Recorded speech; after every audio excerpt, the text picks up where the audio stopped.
దివ్యాత్మ స్వరూపులైన KMC channel ప్రేక్షకులకి నమస్కారము. ఇప్పుడు మనము శ్రీ జగద్గురు శ్రీ ఆది శంకరాచార్యులు రచించిన వివేక చూడమని గురించి రెండో భాగం చెప్పుకుంటున్నాము. ఇప్పుడు ఆత్మజ్ఞాన మహత్యము గురించి చెప్పడం జరుగుతుంది. నయోగేన న సాంఖ్యేన కర్మనానో న విద్యయా బ్రహ్మాత్మైకత్వబోధేన మోక్ష సిద్ధ్యతి నాణ్యత. అయితే ఇది మోక్షము అనేది ఎలా సిద్ధిస్తుందయ్యా అంటే, ఇది మోక్షం అన్నది యోగ సాధన వలన కానీ, అంటే కేవలం హఠయోగ సాధన చేస్తూ ఉంటారు చాలామంది. ఉట్టి హఠయోగ ఆసనాలు, ప్రాణాయామాలు, యోగ ఆసనాలు ఇవి చేస్తే ఈ మోక్షం కలగదు. సాంఖ్యము వలన నా సాంఖ్యేనా నా యోగేనా, ఒట్టి యోగతోటి ఈ మోక్షం రాదు. నా సాంఖ్యేనా, కేవలం సాంఖ్య శాస్త్రం వలన విచారణ చేస్తుంటారు. 24 తత్వాలు నువ్వు కాదు, ఇది కాదు అని తీసేస్తుంటారు. కేవలం సాంఖ్య శాస్త్రం వలన విచారణతోటి కుదరదు. అలాగే కర్మల వలన ఇక నానా రకాల కర్మయోగం అని చేస్తుంటారు. ఈ కర్మయోగం వలన కూడా మోక్షం కలగదు. నా విద్యయా, చాలామంది ఇంకా తెగ వేదాంతంలో పీజీలు పిహెచ్డీలు చదివేస్తుంటారు. ఇక బాగా చదువుతుంటారు విద్య వలన మోక్షం వస్తుందేమని. కానీ కేవలం ఆ వేదాంతంలో పీజీలు పిహెచ్డీలు చదివితే కూడా రాదంటున్నారు. అంటే కేవలం విద్య నా విద్యయా అంటే విద్యతోటి రాదు. మరి దేనితోటి వస్తుందయా మోక్షము? నువ్వు యోగతోటి రాదంటున్నావు, సాంఖ్యంతో రాదంటున్నారు. అలాగే కేవలం వేదాంత గ్రంథాలు విద్య వలన రాదంటున్నారు, సాంఖ్య విచారణ వలన రాదంటున్నారు, యోగంతో రాదంటున్నారు. మరి దేనితోటి వస్తుంది? బ్రహ్మాత్మైకత్వబోధేన మోక్ష సిద్ధ్యతి నాణ్యత. అంటే మరి ఎందుకు, దేనివలన అంటే ఈ మోక్షం అనేది ఈ బ్రహ్మాత్మైకత్వబోధేన అంటే బ్రహ్మనే నా ఆత్మస్వరూపము, నేను పరబ్రహ్మం కంటే వేరు కాదు అనేది అనుకుంటే సరిపోతుందా? అన్నం అంటే ఆకలి పోతుందా? ఔషధం అంటే రోగం పోతుందా? లేదు కదా. అయితే కేవలం నేను అహం బ్రహ్మస్మి అనుకుంటే మరి మోక్షం వస్తుందేమో అని ఇంకా కొంతమంది భ్రమపడతారు. అది కూడా కాదు. ఎందుకంటే కేవలము ఈ యొక్క అనుభవం అన్నమాట. ఒకటి ఏంటిదంటే ఈ బ్రహ్మనే నా ఆత్మస్వరూపము, ఈ బ్రహ్మనే నా ఆత్మస్వరూపం అనేది స్వయం అనుభవం కలగాలి సాధన వలన. అంటే మరి ఇంకా ఈ యోగ చేస్తే మరి మోక్షం కలగకపోతే మరి యోగ సాధన ఎందుకండి? ఈ సాంఖ్యశాస్త్రం ఎందుకు చదవాలి? ఇది కాదు అని విచారణ ఎందుకు చేయాలి? మరి దీంతో మోక్షం రాకపోతే అని కన్ఫ్యూజ్ కానక్కర్లేదు. ఇక కర్మయోగం ఎందుకు చేయాలి? దీంతో మోక్షం రాకపోతే మరి వేదాంతంలో పీజీలు పిహెచ్డీలు ఎందుకు చదవాలి? ఇంకా దీంతో మోక్షం రాకపోతే అని కన్ఫ్యూజ్ కానక్కర్లేదు. ఇదే శాస్త్రంలో. అందుకని సొంతంగా శాస్త్రం చదివితే కన్ఫ్యూజ్ అవుతారు. ఆత్మజ్ఞానులే దీనికి వివరణ చెప్తారు. ఈ ఉపనిషత్తులు కొద్దిపాటి భేదం ఉన్నా కానీ ఈ అన్నీ సమన్వయం చేసుకోవడమే ఇందులో చాలా గొప్ప విషయం. కేవలం పుస్తకాలు చదివిన వాళ్ళకి ఏంటంటే దీంట్లో కన్ఫ్యూజ్ అవుతుంటారు. ఇవి సమన్వయం చేసుకోవాలి గ్రంథాలు. అంటే ఇవి వన్ పార్ట్ మాత్రమే. ఇప్పుడు యోగము ఎందుకు? మనోలయం కోసము. సాంఖ్య విచారణ కోసం ఏంటంటే వైరాగ్యం రావటం కోసము సాంఖ్యం కానీ, అలాగే ఈ యొక్క వేదాంత విచారణ కానీ మనసు బహిర్ముఖం కాకుండా అంటే సాంఖ్యం వలన సాంఖ్య విచారణతోటి వైరాగ్యం వస్తుంది. వేదాంత విచారణతోటి ఆత్మేది అనాత్మేది అనేది తెలుసుకోగలుగుతాం. కనుక కర్మ వలన మనము అంటే ఈ యొక్క సాధన వలనే మనం ఏదైనా సాధించగలుగుతాము. కానీ ఇది కేవలం ఒక్కొక్క పార్ట్ చేస్తే వచ్చేది కాదు. ఇవన్నీ కలవాలన్నమాట అక్కడ. కనుక ఇక ఇవన్నీ కలిస్తేనే మనకు ఇది కలుగుతాయి. కేవలం ఇవన్నీ కలవాలి. ప్లస్ ఈ సాధన వలన విచారణతోటి, యోగం చేత, విచారణ వలన, తపస్సు వలన విచారణ చేసి ఈ శరీరం నేను కాదు, ఇంద్రియాలు నేను కాదు, నేను ఆత్మస్వరూపమే అని స్వయం అనుభవం కలగాలి సాధన వలన. థియరీ ప్రాక్టికల్ రెండు ఉండాలన్నమాట. కనుక దీనితోటి కేవలము ఈ యొక్క ఆత్మ విచారణతోటి, అంటే ఈ యొక్క ఆత్మానుభూతి వలనే, ఆత్మానుభూతి ఎట్లా కలుగుతుంది? అన్నమన్నం అంటే ఆకలి పోతుందా? వెన్న అంటే ఆ పాలలో ఉండే వెన్న బయటకు వస్తుందా? దాన్ని తోడేసి చిలకాలి కదా. అట్లాగే ఈ యొక్క స్వయం అనుభవము పొందుతూనే, సాధన వలన స్వయం అనుభవం పొందుతూనే ఈ యొక్క నేను పరబ్రహ్మ స్వరూపాన్ని అయి ఉన్నాను, నేను శరీరంను కాదు అనేది స్వయం అనుభవం పొందుతూనే దీంతోటే మోక్షం అంటున్నారు. ఇంకొకటి వీణయ రూప సౌందర్యం తంత్రివాదన సౌష్ఠవం ప్రజారంజక మాత్రం. అయితే ఇక్కడ చూడు, వీణ చూడడానికి చాలా అందంగా కనిపిస్తుంది, కానీ దాన్ని వీణని మీటడం నేర్చుకుంటే, దాన్ని వాయించడం నేర్చుకుంటే లాభం ఏంటయ్యా అంటే, వీణని వాయించడం నేర్చుకుంటే ఏమవుతుందంటే దానికి ప్రజారంజకం, ప్రజలని రంజింపజేస్తాము, ఆనంద పెడతాం మంచి సంగీతం వాయించడం వలన. అంతేకాని దీంతో ఈ నైపుణ్యంతో మరి మనకైతే మోక్షం ఏమన్నా వస్తుందా? సామ్రాజ్యం ఏమైతే రాదు కదా, పెద్ద రాజ్యం అయితే రాదు కదా. అయితే ఇతరులు వీణని అందంగా ఉంటుంది, దాన్ని మీటడం నేర్చుకుంటే ఇతరులని ఆనంద పెడతాం అంతవరకే, కానీ దాంతో పెద్ద సామ్రాజ్యం అయితే వచ్చేదేం కాదు. అట్లాగే పండితులు వాక్ చాతుర్యం చేత ధారావాహికంగా బ్రహ్మాండమైన ప్రవచనాలు చెప్తారు. అయితే దీనితోటి వారికి లాభం ఏంటయ్యా అంటే, బంగారు కడియాలు చేతులకు తొడగొచ్చు, పట్టు వస్త్రాలతోటి సన్మానాలు చేయొచ్చు, నీ వీరుడివి, శూరుడివి, గనుడివి, నీ అంత పండితులు ఎవరు లేరని చక్కగా సన్మానాలు చేయొచ్చు. వారికి ఇంకా ఏదైనా దక్షిణ తాంబూలాలు ఇవ్వచ్చు, అలాగే ఇంకేమన్నా ఇవి లభించవచ్చు తప్ప. ఇక ఇవన్నీ దీంతో ఏంటిది, ఆనాడు శ్రీనాథుడిని నువ్వు వీరుడివి, శూరుడు అని అది రత్నాలు బంగారం ఇవంతా ఇవ్వడం వలన అతను భోగాల్లో చెడిపోయాడు. అలాగే మనకు పోతన గారు అదే యొక్క చిన్న గంజో అంబలు తాగుతూ, చిన్న జొన్నలు పండించి సొంతంగా వ్యవసాయం చేసి ఏదో గంజో అంబలు తాగుతూ కూడా మహా యోగి, ఋషి, పండితుడు అన్నీ అయిపోయాడు, పరమ భక్తుడు అయిపోయాడు. కనుక దీనివలన ఇవి భోగానికి హేతువే. ఈ పాండిత్యం అనేది కూడా భోగానికి హేతువే కానీ మోక్షానికి హేతువు కాదు. ఇవి అన్నీ ఈ సన్మానాలు దక్షిణలతోటి భోగాలని పొందొచ్చు తప్ప మోక్షం పొందలేము అని చెప్తున్నారు. మరి అవిజ్ఞాతే పరేతత్వే శాస్త్రాదీతిస్తూ నిష్ఫల. మరి పరతత్వము అంటే ఆ మోక్ష స్థితిని అందుకోవాలంటే అయితే ఈ శాస్త్రాలు చదవడం కూడా నిరర్థకమే అగును కదా. మరి శాస్త్రాలు కూడా ఇంకా నిరర్థకమే కదా. మళ్ళీ ఇవి అన్నీ ఎందుకు ఈ యొక్క స్వాధ్యాయం అని చెప్పారు అంటే, తెలిసిన దశ యందు నిరర్థకమే. అంటే మనకు ఆత్మానుభూతి పొందిన తర్వాత ఈ శాస్త్రాలు మనం ఆత్మానుభూతి పొందకముందు కొంత ఉపయోగపడతాయి. ఏది ఆత్మ ఏది అనాత్మ కొంత పరమాత్మ గురించి అవగాహన కలిగిస్తాయి. ఏది చేయాలి ఏది చేయొద్దు అనేది కొంత అవగాహన కలిగిస్తుంది. అలాగే పరమాత్మ గురించి కొంత వర్ణించి కొంత అవగాహన కలిగిస్తుంది.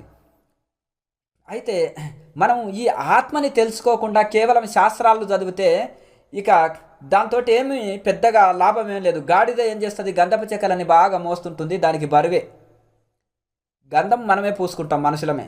కనుక మనకు ఆ శాస్త్రము నిరర్థకమే, భారమే. ఆత్మని ఎన్నో శాస్త్రాలు, వేదాంత శాస్త్రాలు చదివి ఆత్మని అనుభూతి పొందకపోతే దాని వలన ఏమి లాభం లేదు, నిరర్థకమే అంటున్నారు. అలాగే ఆత్మానుభూతి పొందిన తర్వాత కూడా ఈ శాస్త్రాలతోటి ఇంకా మనకేం ప్రయోజనం లేదు, ఆల్రెడీ సాధించినాం కనుక. అంటే ఆత్మని అనుభూతి పొందకముందు శాస్త్రంతో మనకేం ఉపయోగం లభిస్తలేదు. ఆత్మని అనుభూతి పొందిన తర్వాత కూడా ఇక ఈ శాస్త్రం మనకేమీ ఉపయోగం కాదు. మరి ఎప్పుడయ్యా అంటే ఆత్మని సాధన చేసి మనము అనుభూతి పొందడానికి ముందు కొద్దిగా ఉపయోగపడుతుంటుంది, అక్కడనే ఆగితే ఇంకా లాభం లేదు. కనుక అయితే శబ్దజాల మహారణ్యం చిత్తభ్రమణ కారణం. అయితే ఈ యొక్క ఇది ఏవైతే ఉందో మనకు శాస్త్రాలు అనేది ఏంటిదంటే, అడవిలో మనం తెలియకుండా అడవిలో పోతాం. అడవిలో పోతే మనకి ఏమీ తెలియదు, దిక్కు తెలియదు, దారి తెలియదు. ఒక దగ్గర 3 దారులు వస్తాయి, ఒకటి చెంచోలు పోయేది, కొన్ని జంతువులు పోయేది, కొన్ని అసలైన దారి, ఇట్లా మళ్ళీ 2-3 చివరస్తలాక 2-3 దారులు పోతుంటాయి. అక్కడ ఏ దారిలో పోవాలనేది మనం కన్ఫ్యూజ్ అయిపోతాం. అట్లాగే ఎవరు ఏమి తెలియని వాళ్ళు అడవిలో పోతే ఎంత కన్ఫ్యూజ్ అవుతారో, ఇది గురుముఖంగా కాకుండా స్వయంగా శాస్త్రాలు చదివితే కూడా అంత కన్ఫ్యూజ్ అవుతారు. అయితే నీకు యోగం వద్దు, శాస్త్రం వద్దు, వేదాంతం వద్దు, సాంఖ్యం వద్దు, దీంతో మోక్షం కలగదు అని చెప్పిండ్రు. నీకు కర్మ చేస్తే కూడా మోక్షం లేదని వరకు వాడికి ఏం చేయాలనో అనేది తోసదు. ఇదొద్దు అదొద్దు అనే వరకు. అదే ఆత్మజ్ఞానులు అయితే సమన్వయం చేసుకుంటారు.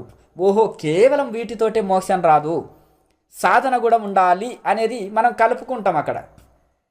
ఇక్కడ అంత వివరణ ఇయ్యరు పుస్తకంలో, దీంతో కన్ఫ్యూజ్ అయిపోతాడు అట్లా కనుక. అలాగే ఇంకొకటి, మనము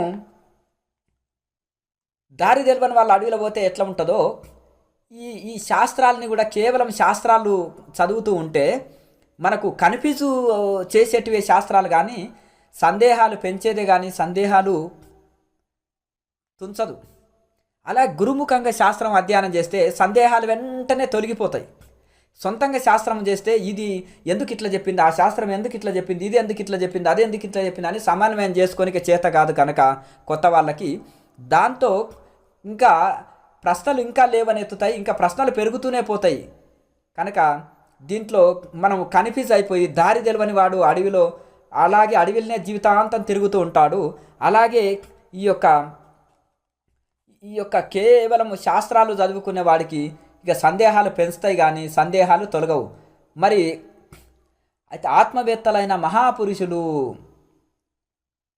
వలన ప్రయత్నపూర్వకంగా ఆత్మతత్వం ఎరగవలెను. అంటే ఆత్మజ్ఞానం తెలిసిన మహానుభావుల దగ్గర దీన్ని తెలుసుకోవాలి, వినాలి, తెలుసుకోవాలి, సందేహాలు తొలగించుకోవాలి, మళ్ళీ తిరిగి సాధన చేసి స్వయం అనుభవం పొందాలి అని చెప్తున్నారు. అయితే అజ్ఞాన సర్పదష్టస్య బ్రహ్మజ్ఞాన నౌషధం వినా. అయితే మనకు అజ్ఞానం అనే పాము గరిసింది, మరి బ్రహ్మజ్ఞానం అనే ఔషధం తినాలి. తిన్నప్పుడే ఆ బాధ పోతుంది,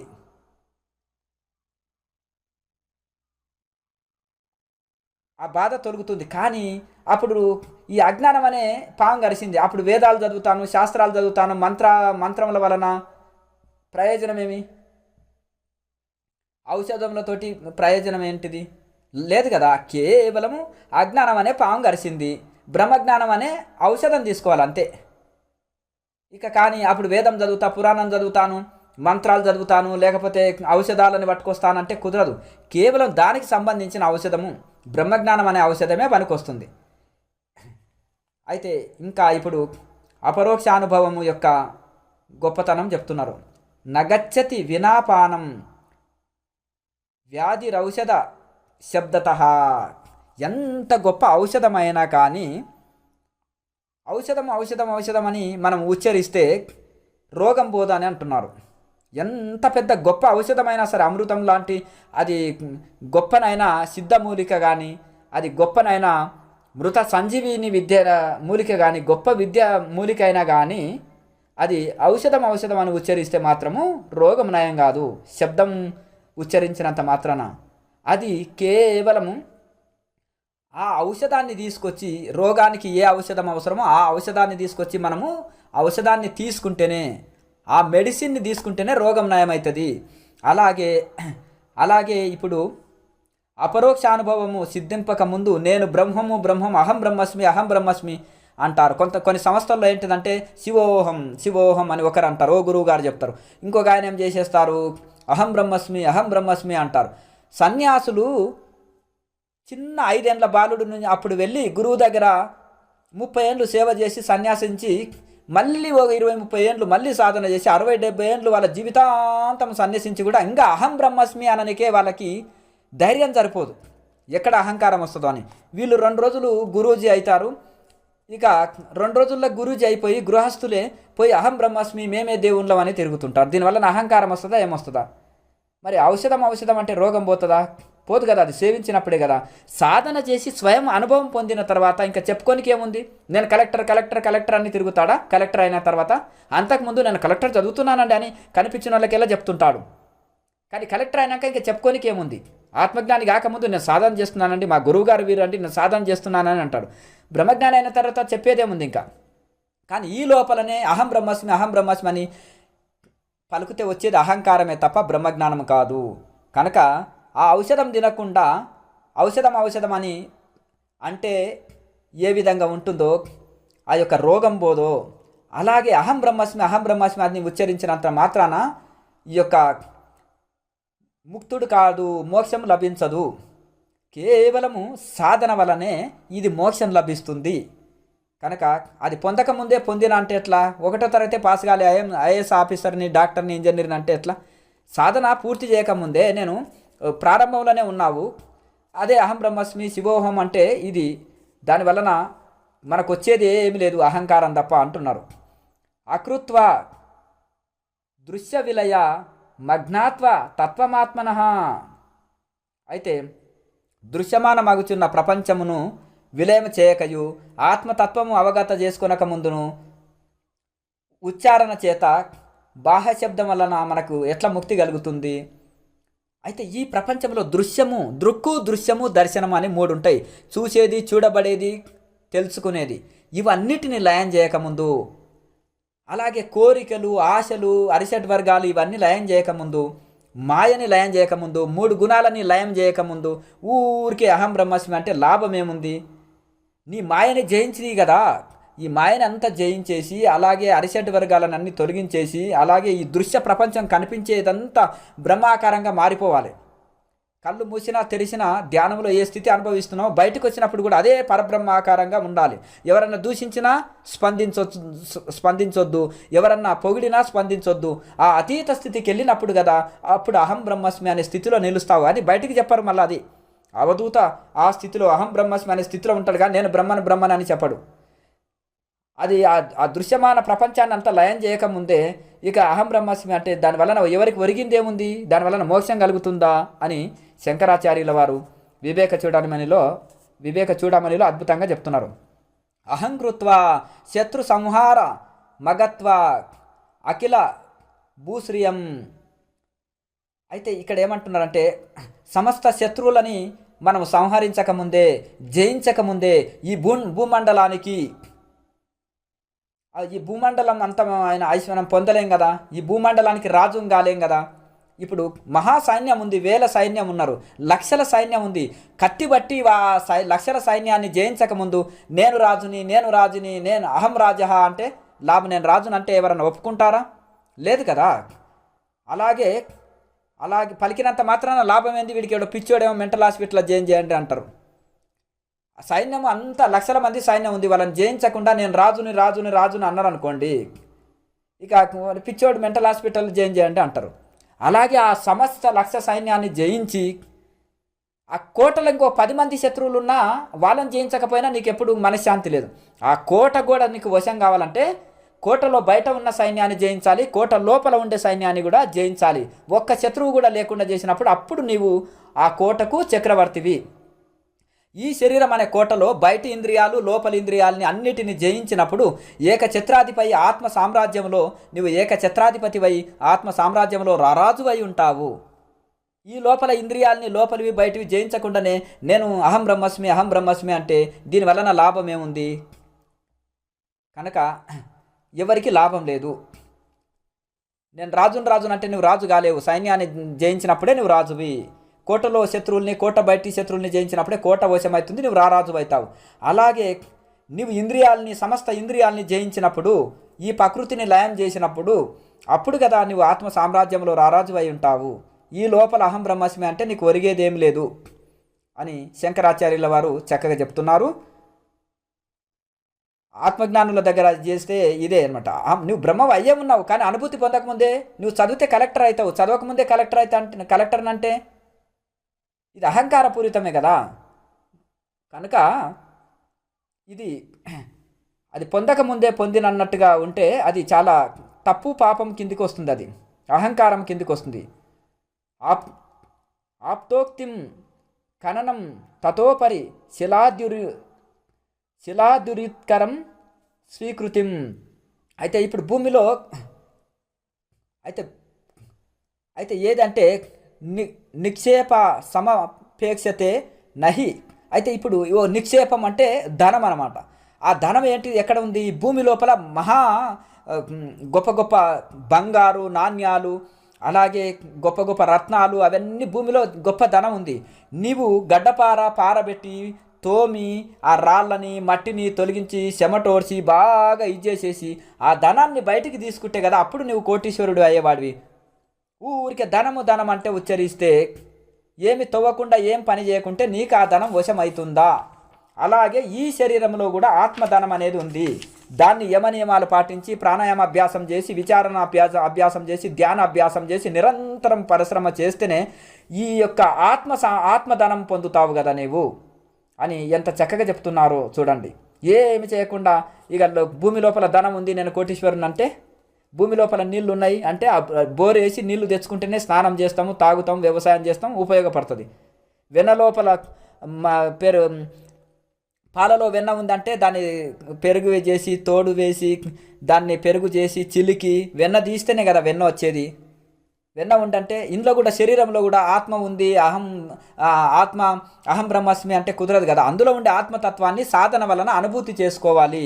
అది చేసుకోకముందు ఇట్టిది పలకరాదు అని శంకరాచార్యుల వారు చక్కగా చెప్తున్నారు. తస్మాత్ పర ప్రత్యేన భవబంధ విముక్తయే.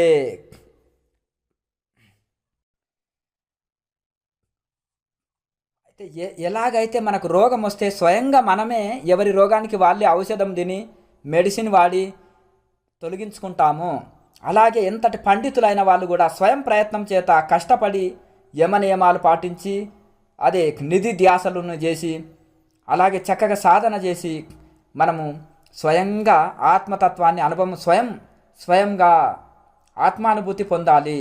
శక్తిని యుక్తిని మేధస్సుని వినియోగించి సాధన చేసి స్వయం అనుభూతి పొందాలి. కానీ కేవలం ఔషధము అట్లాగే ఎవరంతటా వాళ్ళు పొందాలి. ఎవరంతటా వాళ్ళు ఎవరి భవబంధముని తొలగించుకోవాలి. ఎవరంతటా వాళ్ళు ఆ యొక్క మనము రోగాలని ఎట్లా మనము ఔషధం తిని ఎవరంతటా వాళ్ళు తగ్గించుకుంటామో అలాగే ఎవరంతటా వాళ్ళు సాధన చేసి ఆత్మానుభూతి పొందాలని శంకరాచార్యుల వారు చక్కగా చెప్తున్నారు.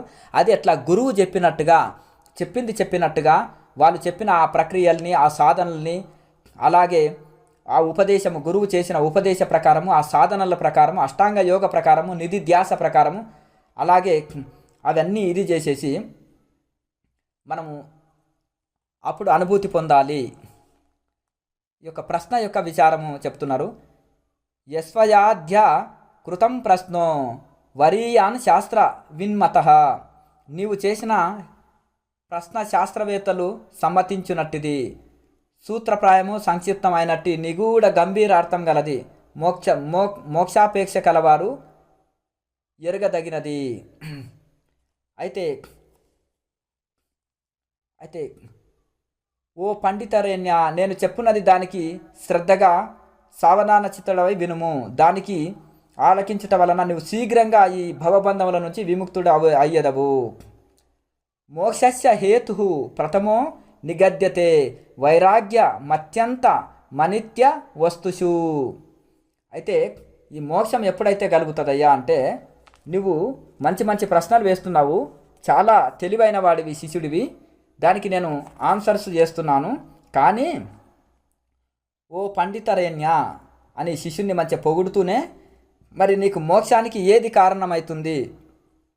వైరాగ్యం అత్యంత మనేత్య వస్తుషు. అత్యంత వైరాగ్యం ఉండాలయ్యా. ఈ వైరాగ్యానికి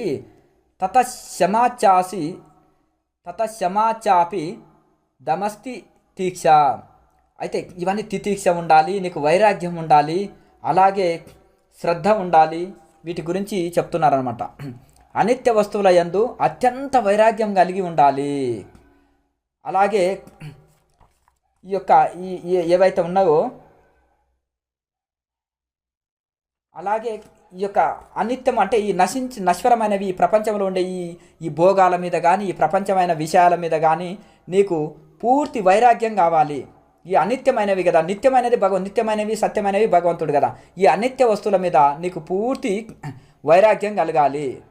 కనుక ఆ విధంగా అయితే శమదమాలు వైరాగ్యము ఇవంతా కలిగి ఉన్న తర్వాత ఏం చేస్తుందంటే శృతి ఏం చెప్తుంది? తథాశ్రుతి స్తన్మననం సతత్వ. మననం శ్రవణ మనన నిధి ధ్యాసలు ఉండాలంటున్నాడు. శ్రవణం అంటే వేదాంత శాస్త్రాన్ని చక్కగా శ్రవణం చేయాలి గురువుల దగ్గర, దాన్ని మననము చేయాలి. నిధి ధ్యాసనలు అంటే దాన్ని యోగాభ్యాసము, విచారణ, ధ్యానము ద్వారా నిధి ధ్యాసనంలో పెట్టాలన్నమాట. ధ్యానం చిరం నిత్య నిరంతరమునే, చక్కగా మౌనం పట్టుకొని నిరంతరం నిత్యం ధ్యానం నిరంతరం చేయాలంటున్నాడు. తతో తతో వికల్పం పరమేత్య విద్వాన్ ఇహైవ నిర్వాణ సుఖం సమృచ్యతి. అయితే అప్పుడు నిరంతరము మౌనం పట్టి ధ్యానం చిరం నిత్య నిరంతరమునే, ఆ ముని అంటే మౌనంలో నిరంతరం మననం చేసేవాడు ముని. చక్కగా నిరంతరం మననం చేయాలి, నిరంతరం ఆత్మవస్తువుని మననం చేయాలి. అలాగే ధ్యానంలో నిధి ధ్యాసలో ఉండాలి. అలాగే శ్రవణ మనన నిధి ధ్యాసలు, శ్రవణం చక్కగా గురువు దగ్గర వేదాంత వాక్యాలని శ్రవణం చేసి మననం దాన్ని నిరంతరం చేసి ఆత్మవస్తువుని నిరంతరం మననం చేసి నిధి ధ్యాసలో ఉంచాలి దాన్ని. అది అదేవిధంగా మనం తతో వికల్ప సమస్త వికల్పాలని వదిలేసి అట్లాగే ఆ విధంగా నిర్వికల్ప సమాధి మహానిర్వాణాన్ని పొందాలి. నిర్వాణ సుఖం సమృచ్యతి. అయితే అప్పుడు ఆ నిర్వాణ సుఖాన్ని, నిర్వికల్ప సమాధి స్థితిని అందుకుంటాడు. అట్లా ఆ విధంగా ఇక నీకు ఆత్మానాత్మ వివేకాన్ని బోధిస్తున్నాను అని ఇక గురువు ఇంకా శిష్యుడికి చక్కగా చెప్తున్నాడు. ఇది గురు శిష్య సంవాదన రూపంలో వివేక చూడమనిలో శంకరాచార్య రాసిండు. ఇప్పుడు గురు శిష్య సంవాదన అన్నమాట. గురువు ఇంకా చెప్తున్నాడు, ఆత్మ అనాత్మ వస్తువుల గురించి నేను చెప్తాను, ఆయన నువ్వు శ్రద్ధగా విను అని చెప్తున్నారు. స్థూల శరీరాన్ని వర్ణిస్తున్నారు ఇప్పుడు. అయితే అసలు స్థూల శరీరం అంటే ఏంటిది? ఇది కనిపించేది స్థూల శరీరం అంటారు.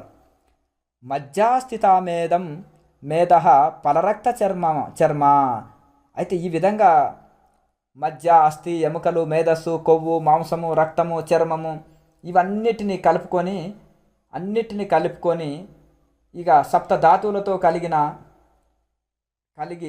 దీనికి కాళ్ళు, చేతులు, పాదములు, తొడలు, వక్షస్థలం, భుజాలు, వెన్ను, మస్తకం అంటే మైండ్ ఇవన్నీ కలుపుకొని దీనికి ఉపాంగాలు ఇవన్నీ కూడా. నేను నాది అనేది అహంకారాలు దీనికి, ఈ శరీరానికి. అది ఈ యొక్క నేను నాది అనే అహంకారాన్ని ఆశ్రయించి ఉండునట్టిదే ఇది దేహము అని పండితులు దీన్ని స్థూల శరీరం అంటారు. స్థూల శరీరం అంటే కనిపించే శరీరము. నభో నభ స్వద్ద హనాంబు భూమయ సూక్ష్మాని భూతాని భవంతి తాని. అయితే దీనికి ఇక సూక్ష్మభూతాల గురించి చెప్తున్నారు. ఆకాశము, వాయువు, అగ్ని, జలము, భూమి ఇవి సూక్ష్మభూతాలు అంటారు. వీని అంశములు, ఈ సూక్ష్మభూతాల యొక్క అంశలే వీటి అంశ ఏమిటంటే పరస్పరం అన్నిటిని కలిసి స్థూల రూపం పొందింది. దీని యొక్క ఈ పంచభూతాలకెళ్ళి వీటి యొక్క అంశాలే తీసుకొని ఇక ఈ భూతాల తత్వాలతోటి, పంచభూత తత్వాలతోటి ఈ యొక్క ఈ శరీరం ఏర్పడింది కనుక వీటిని తన్మాత్రలే భోక్త అంటే అనుభవించేవాడు. వీటి తన్మాత్రలే అనుభవించేటివి, అవి ఆయన జీవునికి సుఖం కలిగించినట్టువి. అయితే శబ్దము, స్పర్శ, రూప, రస, గంధాలు అనేది ఏవైతే ఉన్నావో ఇవి ఈ పంచభూతాల ద్వారా ఏర్పడ్డాయి అన్నమాట. రసం అంటేనేమో నీరు, అలాగే శబ్దం అంటేనేమో ఇప్పుడు మనం ఆకాశం, అలాగే అట్లా ఈ విధంగా మనకు పంచభూతాలతోటి శబ్ద, స్పర్శ, రూప, రసగంధాలు, శబ్ద, స్పర్శ, రూప, రసగంధాలు అనేది ఈ పంచభూతాలతోటి శరీరం ఏర్పడ్డది. ఈ పంచభూతాలతోటి వాటి తన్మాత్రలు, వాటి సూక్ష్మ అంశాలు వీటితోటి ఈ అనుభవించేటివి అన్నీ కూడా ఇవి ఈ పంచభూతాలతోటి ఇవి ఏర్పడ్డవి. యేషు మూఢ విషయేషు బుద్ధ రాగో రూపాశేన సదుర్ధమేనా. ఈ విషయములందు రాగము అను ఈ యొక్క గొప్పనైన పాశము అయితే మూడులని, అయితే ఈ యొక్క రాగం అనే దానికి ఎవరైతే బద్ధులైపోయి ఈ ఆ రాగం అనే పాశం చేత బాగా బంధింపబడతారో అయితే వాళ్ళు ఏం చేస్తారంటే వాళ్ళు చేసుకున్న కర్మల చేత ఇక వెంటనే వాళ్ళు ఏంటంటే పైకి ఉత్తమ లోకాలకు మరియు కింది లోకాలకు తిరుగుతూ ఉంటారు.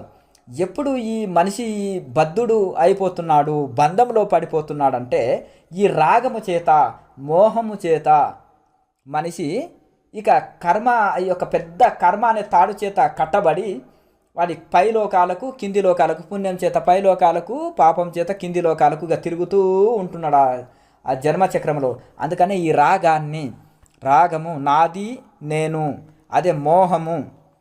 అయితే ఇక నాది నేను అనేది మోహముని తీసేసుకుంటేనే ఇక మనిషికి ఇది ఉన్నంత కాలము బంధములో చిక్కి కింది లోకాలు పై లోకాలు తిరుగుతుంటాడు కర్మానుసారంగా. వీటిని విషయ నింద అంటే ఈ విషయ నింద ఇక్కడ చెప్పబడుతుంది. శబ్దాదిభి పంచ బిరేవ పంచత్వమాపు స్వగుణేన బద్ధాః.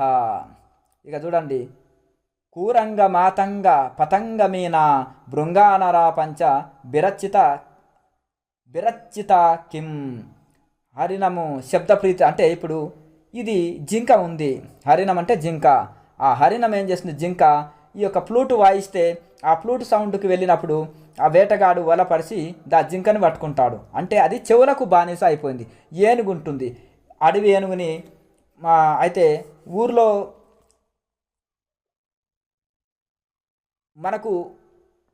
మన సొంత ఏనుగుని ఆడ ఏనుగుని తీసుకొని పోయి అడవి మగ ఏనుగుని పట్టాలంటే ఒక లారీ దగ్గర కట్టివేసి అక్కడ గోతి తీసి దాని మీద కర్రలు పుల్లలు ఆకులు పరిచి ఇది ఉన్నప్పుడు ఈ ఆడ ఏనుగు కోసం మగ ఏనుగు వచ్చేసి ఆ గోతులో పడిపోతే గొలుసులేసి కట్టి లారీలో తీసుకొచ్చి దానికి పనులు బరువులు కర్రలు మొద్దులు అవన్నీ కర్రల్ని బరువులు ఎత్తడానికి పని చేయిస్తారు. దాన్ని అంకుశితంతో పొడిచి విద్య నేర్పిస్తారు. అడవి ఏనుగుని పట్టుకొని వస్తారు. అంతే ఈ స్పర్శ సుఖం కోసము ఏనుగుని పట్టుకుంటాము. పతంగము అంటే మిడత ఉంది, రూపము కోసము అగ్ని మండుతుంది. అగ్ని ఏదో చాలా అందంగా ఉందని దాన్ని చూతమని ఆ రూప సుఖం కోసం మంచి అనుభవించదామని ఆ మంచి రూపము చూతమని పోయి ఆ అగ్నిలో పడి ఆ యొక్క పతంగము మిడత కూడా చనిపోతుంది. అది రూపసుఖం కోసం. మీనము అంటే చేప అయితే ఏం చేస్తుందంటే ఒక గాలానికి ఎరగుచ్చి నీళ్ళలో వేసినప్పుడు ఆ ఎరని తిందామని చేప వచ్చేసి, మాంసాన్ని తిందామని చేప వచ్చేసి అది ఇక ఆ గాలానికి పడి ఈ యొక్క వేటగాడికి చిక్కిపోతుంది. కనుక అది నాలుక రుచి కోసము ఆ చేప కూడా ఈ యొక్క తన ప్రాణాలు కోల్పోతుంది. అయితే భృంగము తుమ్మెద ఏం చేస్తుందంటే గంధము అంటే అదే మన తామర పువ్వులు ఉంటాయి, అందులో దాన్ని మకరందము తీసుకుందామని పోయి అందనే రేపు పోదాంలే ఉదయం అనుకుంటుంది. రాత్రిపూట కమలం పువ్వు ఏం చేస్తుందంటే ముడుచుకుంటుంది, దానికి ఊపిరాడక చనిపోతుంది. ఇక లేదంటే ఉదయం ఏనుగులో చేసి తొక్కివేయడం ఏదో చేస్తుంది. మొత్తం మీద ఆ పువ్వు ముడుచుకున్నప్పుడు ఊపిరాడక చనిపోతుంది అన్నమాట. అయితే తామర కొలంలో ఇలా జరుగుతుంటుంది. కనుక ఈ ఐదు విషయాల కోసము శబ్దము, స్పర్శ, రూప, రస, గంధాలనే ఈ 5 విషయాల కోసం ఒక్కొక్క జంతువు చనిపోతుంది. కానీ మానవులు ఈ 5 విషయాలు ఉంటాయి వీళ్ళలో. అది ఒక్కొక్క విషయానికి చనిపోతున్నాయంటే ఈ 5 విషయాలు ఉంటాయి. ఒక కుండలో నిండు నీళ్లు ఉన్నాయి. జ్ఞానం అనే కుండలో దేహం అనేది కుండ, జ్ఞానం అనేది నీళ్లు. ఒక రంధ్రం పోతేనే నీళ్ళని పోతాయి కుండలో. 5 రంధ్రాలు కుండకు పడితే ఇంకేమన్నా ఉందా? మనిషికి ఈ 5 ఇంద్రియాలు కంట్రోల్ లేకుండా బహిర్ముఖం అయిపోతున్నాయి. ఇంకే దానికి చెప్పనక్కర్లేదు. కనుక 5 విషయాలతోటే ఒక్కొక్కటి చనిపోయింది. ఇక మరి ఈ 5 విషయాలు మనిషిని ఈ 5 విషయాల యందు ప్రేమ చేతనే మనుషులు బంధంలో చిక్కుకొని ఇక మృత్యువాత పడుతున్నారు. ఇక అట్టి దశలో ఈ 5 విషయాల ఎందలి అంటే ఒక్కొక్క విషయంతో మనము ఈ బంధంలో చిక్కుకొని ఇక మనము మృత్యువాతలో పడుతున్నాం. అటువంటిది ఇంకా ఈ 5 సుఖాల మీద మనిషికి ఆశ ఉంటే ఇంకేమైనా ఉందా చెప్పనక్కర్లేదు. కనుక ఈ విషయాల మీద దోష దృష్టి కలగాలి. ఇవి ఎంత హాని చేస్తాయి, బంధంలో పడవేస్తాయి, మనకు జనన మరణ చక్రంలో తిప్పేటట్టు చేస్తాయి. కనుక ఈ తెలివైన పండితులు కానీ తెలివైన జ్ఞానులు వీటి జోలికి వెళ్ళొద్దని ఇట్లా విచారణ వలన వీటి మీద ఆసక్తి కోరిక తొలగించుకోవాలన్నమాట. ఈ రాగం అనేది తొలగించుకోవాలి, మోహం అనేది తొలగించుకోవాలన్నమాట. ఇదే విషయం ఏందన్నమాట. దోషేన తీవ్రో విషయ కృష్ణ సర్ప విషాదపి విషం నిహంతి భోక్తారహ. ఎంత చక్కగా చెప్తున్నాడు. ఒక పరమన్నములో విషము కలిసింది అని తెలిస్తే తెలివైన వాళ్ళు ఎవరన్నా తింటారా? పాయసములో విషం కలిపిందని తెలిసిన తర్వాత ఎవరైనా ఆ పాయసము తింటారా? అలాగే ఈ విషయాలలో విషం ఉందని తెలిసినాక కూడా ఎందుకు అనుభవిస్తున్నారు మానవులు? అజ్ఞానం చేత, మాయ చేత. ఇదే ఎవరైనా తెలివైన వాళ్ళు పాయసంలో విషం కలిసింది, మహాకాలకూట విషం కలిసింది, పాయిజన్ కలిసిందంటే తాగుతారా ఆ పాయసాన్ని? తాగరు కదా. మరి మరి ఈ విషయాల్లో కూడా అట్టి విషయం ఉంది. ఈ పాయసం తాగితే చనిపోతామని మనకు తెలుసు. అలాగే ఆ విషయాలు కూడా అనుభవిస్తే మరి చావడం, పుట్టడం, చావడం అనే భవరోగంలో పుట్టడం, చావడం అనే దాంట్లో మృత్యువాత పడి మన జీవితం వృధా అవుతుంది, బంధంలో ఇరుక్కొని పోతాము అనేది మరి ఇట్లా విచారణ చేయాలి. అయితే ఇప్పుడు దోష దృష్టితో చూసినతో అయితే అయితే మనకు నల్లప్రాము అయితే నల్ల త్రాచుపాము విషం కంటే కూడా, నాగుపాము విషం కంటే కూడా తీవ్రమైనది ఈ విషయాలు అనేది. పాము విషయం కంటే కూడా చాలా తీవ్రమైనది. ఎట్లా అంటే విషమన్నం తింటే ఒక ప్రాణాన్నే తీసేస్తుంది, కానీ ఈ విషయములు కంటితో చూసినా కానీ నష్టం చేస్తాయంటాడు. ఇప్పుడు పాము ఉందండి, ఆ పాము విషము, పాము మనకు కరిస్తేనే చనిపోతాం. అలాగే పాము విషము కానీ ఇంకేదైనా విషముని ఆ ఆహారము తింటే చనిపోతాం, కానీ చూస్తే ఏం చనిపోము. ఇప్పుడు ఒక అన్నములో పాయసంలో మనకు విషం కలిసింది, అది తింటేనే చనిపోతాం, చూస్తే చనిపోము. కానీ ఈ విషయం ఏంటంటే చూస్తేనే మన బుద్ధి నశిస్తుంది అంటున్నారు. ఈ ప్రపంచ భోగాలు కనీసం కళ్ళతో చూస్తేనే దోషం వస్తుంది, చూస్తేనే ఎంతో నష్టపోతాము అని అంటున్నారు ఇవి. కానీ ఈ కామ విషయాల్ని మాత్రము కంటితో చూసిన వాడిని కూడా విడిచిపెట్టదు. అది కంటితో చూసిన వాడిని కూడా విడిచిపెట్టదు ఆ విషయం. కనుక అంత దుఃఖాన్ని కలిగిస్తుంది మనిషికి. విషయాశ మహాపాశాద్యో విముక్త సుదుస్యజాత్ అంటే తొలగించుటకు శక్యం కానట్టుది విషయప్రీతి. ఈ కామము, ఈ కోరికలు అనేది తొలగించుట కూడా వీలు కానట్టువి, బలవత్తమైనవి.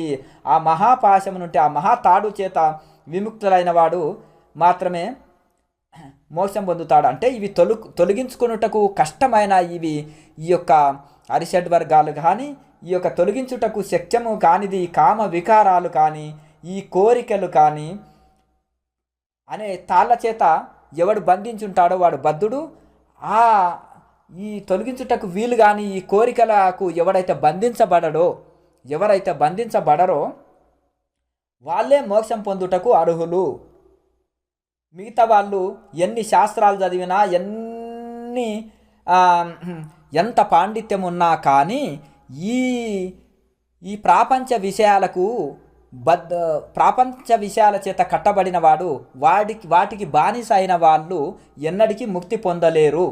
కేవలము వాటిని తొలగించుకున్న వాళ్ళే ఆ మోక్షానికి అర్హులైతారు అనేది, మోక్ష సాధనలకు అర్హులైతారు, తద్వారా మోక్షం పొందుతారు అనేది ఇంకా విషయ నిందలో చెప్తున్నారు. అపాత వైరాగ్య వతో ముముక్షాన్. అయితే చూడండి, ముముక్షులకి ఏంటిదంటే చాలా గొప్పనైన వైరాగ్యం ఉండాలి. ఎలా అంటే క్షణిక వైరాగ్యంతో మనం మోక్షము పొందాలంటే అస్సలు అది వీలు కాదు. ఎట్లంటే ఈ సముద్రమునకు అయితే మనము ఒక మొసలి మీద కూర్చొని సముద్రం దాటాలంటే ఒక మొద్దు ఉందండి, మొద్దు మీద సముద్రం దాటగలుగుతామా? ఒక కర్ర మీద దాటలేము. అలాగే ఒక మొసలి మీద కూర్చున్నాం, మొసలి మీద కూర్చొని సముద్రం దాటాలంటే అది సాధ్యమవుతుందా? అది మొసలి మధ్యలోనే పట్టుకొని ఎక్కడో తింటారు. అలాగే ఈ విషయ వాసనలని అనుభవిస్తూ కూడా, ఈ ప్రపంచ భోగాలు అనుభవిస్తూ కూడా మోక్షం పొందొచ్చు అని కొన్ని సాంప్రదాయాలు, కొన్ని సంస్థలు, కొన్ని గురూజులు సంఖ్య పెంచుకోనికే చెప్తున్నారు. కొంతమంది గురూజులు నీ ఇష్టం వచ్చినట్టుండు, నీవు ఇష్టం వచ్చింది అనుభవించు, నీకే రూల్స్ లేదు, యమ నియమాలు అక్కర్లేదు, నీకేది అక్కర్లేదు, జంతువులాగా జీవించండి అంటున్నారు. అది ఎలా అంటే శంకరాచార్యులు మహానుభావుడు మన కోసం ఉపనిషత్తు సారమెల్లా వివేక చూడమని రూపంలో రాశారు. అయితే నువ్వు మొద్దు మీద కూర్చొని సముద్రాన్ని దాటగలుగుతావా? పోనీ మొసలి మీద కూర్చొని అయినా దాటగలుగుతావా? మొసలి అంటే ఏంటిది? విషయ వాసనలు అనేది క్రోకోడైల్. ఆ మొసలి మీద నువ్వు కూర్చొని సముద్రాన్ని దాటగలుగుతావా? అది మధ్యలోనే కొద్ది దూరం పోయినాక మధ్యలోనే నిన్ను పట్టుకొని తినేస్తుంది. అలాగే ఈ విషయ వాసనలు అనుభవిస్తూ కూడా, ప్రాపంచిక భోగాలు అనుభవిస్తూ కూడా మోక్షం పొందాలా అనుకున్న వాళ్ళ సంగతి ఏంటిదంటే, ఆ విషయ భోగాలు ఎప్పుడో అతన్ని తినేస్తాయి, అతన్ని మాయ చేసేసి, అది మోసం చేసేసి మళ్ళా పుట్టడం సావడం అనే భవరోగంలో పడేస్తుంది అని చక్కగా ఈ మొసలి ఎగ్జాంపుల్ చెప్పారు. ప్రతి దాంట్లో ఎగ్జాంపుల్ వస్తుంది వేదాంతంలో. కనుక ఈ అంతా మొసలి మీద కూర్చొని ఇది సముద్రాన్ని దాటినట్టే ఉంటుందంట. విషయవాసనలు అనుభవిస్తూ కూడా మోక్షం పొందాలని ఉన్న వాళ్ళకి అది ఎప్పుడో అవి పట్టుకొని మొసలి తినేస్తుంది మధ్యలోనే. అలాగే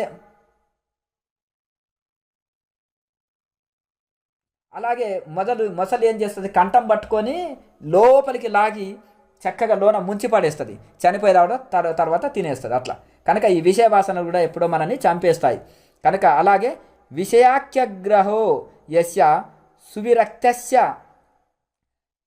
సువిరక్త్యా సినాహత. అయితే ప్రబల వైరాగ్యమును ఖడ్గము చేత, వైరాగ్యం అనే అద్భుతమైన ఖడ్గము చేత విషయవాసనలనే మొసలిని నరికివేయండి. ఆ విషయవాసనలు అనేది మొసలి, ఆ సంసారం అనేది సముద్రము. సంసారం అనే సముద్రములో విషయవాసనలు అనేది ఆ మొసలి ఉంది. ప్రాపంచిక భోగాలు విషయవాసనలు అనే మొసలు ఉంది. దాన్ని వైరాగ్యం అనే ఖడ్గం చేత నరికివేయండి. చంపివేసిన వాడు మాత్రమే నిర్విఘ్నంగా సముద్రముని అవతలికి దాటిపోగలడు. సంసారం అనే సముద్రంలో విషయ వాసనలు, ఆశ అనే మొసలి బలంగా ఉంది. వైరాగ్యం అనే ఖడ్గము కత్తి చేత, తీవ్ర వైరాగ్యం అనే బలమైన కత్తి చేత ఆ విషయవాసనలనే ఆ మొసలిని నరికివేసిన వాడు ఆ సముద్రంలో, సంసారం అనే సముద్రము దాటగలుగుతాడు. మిగతా వాళ్ళు దాటలేరు అని చక్కగా ఎగ్జాంపుల్ని చెప్తున్నారు. అలాగే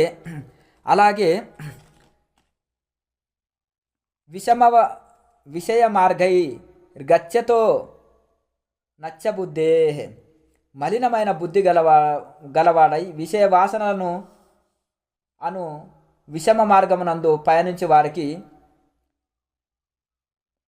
అయితే ఈ యొక్క మలిన బుద్ధి వాళ్ళకి, ఈ మలిన బుద్ధి చేత విషయ వాసనలను అనుభవించే వాళ్ళకి మృత్యువు వెంటనే ఉంటుంది. వాళ్ళ వెనకనే మృత్యువు ఉంటుంది అనేది మరవకండి. ఈ విషయ వాసనలకు బద్దులైపోయి అందులో విషయ వాసనలో బంధించబడిన వాళ్ళకి మృత్యువు వెంటనే ఉందని మరవరాదు. అట్లే తన హితము కోరు వారి యొక్క లేక గురువు మన హితం కోరుతాడు, మేలు కోరుతాడు. నిజమైన ఆత్మజ్ఞాన గురువు రూల్స్ చెప్తాడు, కొన్ని ప్రిన్సిపుల్స్ ఉంటాయి ఆధ్యాత్మికంలో, యమ నియమాలు, అలాగే తీవ్ర వైరాగ్యము, తీవ్ర సాధన, ఇవన్నీ బోధిస్తాడు. ఆయన మనకు శ్రేయస్సు కలిగించేవారు అట్టి గురువు.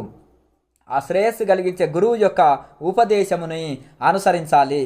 తన యుక్తిని, ఆయన ఎంతో శక్తి, యుక్తి, మేధస్సుతోటి గురువు ఎన్నో శాస్త్రాలను శోధించి తన స్వయం చేత, తపస్సు చేత అనుభూతి పొంది ఎలా తరించాడో అవన్నీ మనకు అనుభవపూర్వకంగా చెప్తారు.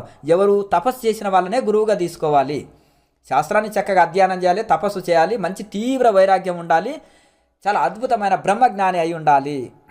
ఏ గురువు విషయ భోగాలని అనుభవించండి అని చెప్పేవారు వాళ్ళు గురువు పదానికి అర్హులు కారు, వాళ్ళు మోసపూరితమైన వాళ్ళు. అయితే కనుక ఉపదేశం అనుసరించి తన యుక్తిని అనుసరించి సాగిపోవాలి కానీ తప్ప అప్పుడే ఫలితం కనిపిస్తుంది. సత్యమని నమ్మి తలుపులో అయితే ఆ గురువు చెప్పిందే సత్యము, ఆ గురువు మాటనే, శాస్త్రవాక్యము గురువాక్యమే నమ్మి ఆ మార్గంలోనే వెళ్ళాలి తప్ప సగం తెలిసిన వాళ్ళ మాట వినొద్దని, ఇక్కడ మిగతా వాళ్ళ మాట వినొద్దు అని ఇక్కడ శంకరాచార్యులు చెప్తున్నారు. మోక్షస్య కాంక్ష యదివై తవాస్తి. ఇంకా ఈ ఇంట్లో కూడా చక్కగా చెప్తున్నాడు, నీకు మోక్షం కావాలి, మోక్షకాంక్ష ఉన్నదా, నీకు మోక్షం కావాలి, ఈ జన్మల్ని తరించాలని ఉన్నదా, అట్లయితే ఈ విషయ వాసనలన్నీ విషంలాగా వదిలేసాయి. ఇప్పుడు విషం కలిపిన పాయసం ఉంది, అందులో విషం కలిసిన దాన్ని తెలిసి నువ్వు తినవు కదా, అలాగే ఈ విషయ వాసనలని కూడా విషంలాగా వదిలేసాయి. పాముని జోబిలో పెట్టుకోనికి ఎవరైనా ఇష్టపడతారా? లేరు కదా. ఈ విషయ వాసనలు కూడా తేలు మీద పడే వరకే ఎంబడే దులుపుకుంటావు కదా, తేలు మీద పడితే అట్లా విషయ వాసనలు నీలోకి వచ్చినప్పుడు అలా దులుపుకో. తేలుని జోబులు వేసుకుంటారా? తేలుని ఎవరైనా జోబులు వేసుకుంటారా? లేదు కదా. తేలు మీద పడే వరకు దులుపుకుంటారా మీ అని. అలాగే నీవు కూడా ఆ విషయ వాసనలు అనే తేళ్ళని మీద వేసుకోకు, వెంటనే దులుపుకో, అవి కాటేస్తాయి. లేదంటే అలాగే విషం వలె హరించి అదే దులుపుకోవాలేమను అట్లే. అయితే ఎవరికైతే మోక్షం కావాలని ఉన్నదో అట్లయినా విషయములను విషం వలె వదిలేసేయాలి. సంతోషము, దయా, క్షమ, సహనము, సరళత్వము, శమ, ధమ మొదలైన శుభగుణాలని అమృతం వలె నిత్యము మనము సేవించాలి, ఆనందంతో స్వీకరించాలి. దీన్ని విషయవాసనల్ని తేలు దులుపుకున్నట్టు దులుపుకో అంటున్నారు. కానీ మళ్ళీ క్షమ, దమ, దయ, సరళత్వము, శమ, దమము, అలాగే మంచి ఈ అన్నిటిని మంచి సద్గుణాలని మనము సత్యము, శాంతము, ప్రేమ, దయ, దాక్షిణ్యము, శమము, లోపలి ఇంద్రియాల నిగ్రహము, దమము, బయటి ఇంద్రియాల నిగ్రహము, ఇవన్నిటిని కూడా అమృతం వలె మనము తాగాలి, స్వీకరించాలి అంటున్నారు. విషయవాసనలనేమో తేల్లాక దులుపుకో అంటున్నారు, వీటినేమో అమృతంలాగా తీసుకో అంటున్నారు. మంచి ఎగ్జాంపుల్గా చెప్తున్నారు అన్నమాట. దేహాసక్తి నిందనం, ఈ దేహం పైన ఆసక్తి కలిగితే ఎంత నష్టము అనేది ఆ దేహాసక్తి మీద దాని గురించి చెప్తున్నారు. అనుక్షణం యత్ప రిహృత్య కృత్యా. అయితే అనాది అయిన అవిద్య అంటే ఇది ఇప్పుడు అప్పుడు వచ్చింది, అంటే చెట్టు ముందు విత్తు ముందు చెప్పనికి లేదు. అయితే ఒక ఆయన నీకు ఎందుకయ్యా చెట్టు ముందా విత్తు ముందా చెప్పలేం కదా, ఇది అనాది అయిందనమాట. అనాది అయింది, అది వచ్చింది అనేది మనము చెప్పలేమన్నమాట. అనాది అయిన అవిద్య చేత కప్పబడిన బంధమును వదిలించుకొనుటయు పరమ కర్తవ్యం. ఎన్నో జన్మల నుంచి వస్తున్న ఈ అవిద్య, అజ్ఞానం అనేది అది వదిలించుకోవడం, ఆ బంధాన్ని వదిలించుకొనుటయే మన మోక్షం కావాలన్న అనే కోరిక కలిగిన వాళ్ళ పరమ కర్తవ్యము, మొదటి కర్తవ్యము. అనుక్షణము పరార్థమైన అనన్య భోగ్యమైన ఈ శరీరమును పోషించుకుంటయందే నిమగ్నులై ఉన్నవాళ్ళు. అయితే ఎప్పుడు ఈ శరీరాన్ని సుఖపెట్టాలి, ఇంద్రియాలు సుఖపెట్టాలి, దీన్ని పోషించుకోవడం వల్లనే నిండా మునిగిపోయి ఉన్నారు ప్రాపంచికములో. ఆ ప్రవృత్తి చేతనే స్వయంగా తనను తాను హత్య చేసుకున్నవాడు అవుతున్నాడు. ఎవరైతే ఈ ప్రాపంచిక భోగములో నిండా మునిగి ఉండి వాటిని ఇంద్రియాలను సుఖపెట్టాలి, దేహాన్ని సుఖపెట్టాలి అని ప్రాకులాడుతున్నారో వాళ్ళు తనని తాను హత్య చేసుకున్న వాళ్ళతో సమానము అని మరి ఈ యొక్క దేహాసక్తిని నిందిస్తూ చెప్తున్నారు. శరీర పోషణార్థి సన్యా ఆత్మానం దిదృక్షతి.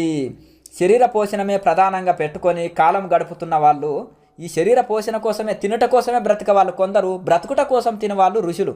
బ్రతుకుట కోసం ఏదో రుచి చూడకుండా కొద్ది తింటారు. కొంతమంది ఆధ్యాత్మికం అని పేరు పెట్టుకొని 20 రకాల వంటలు చేసుకొని రుచి చూస్తూ తింటుంటారు.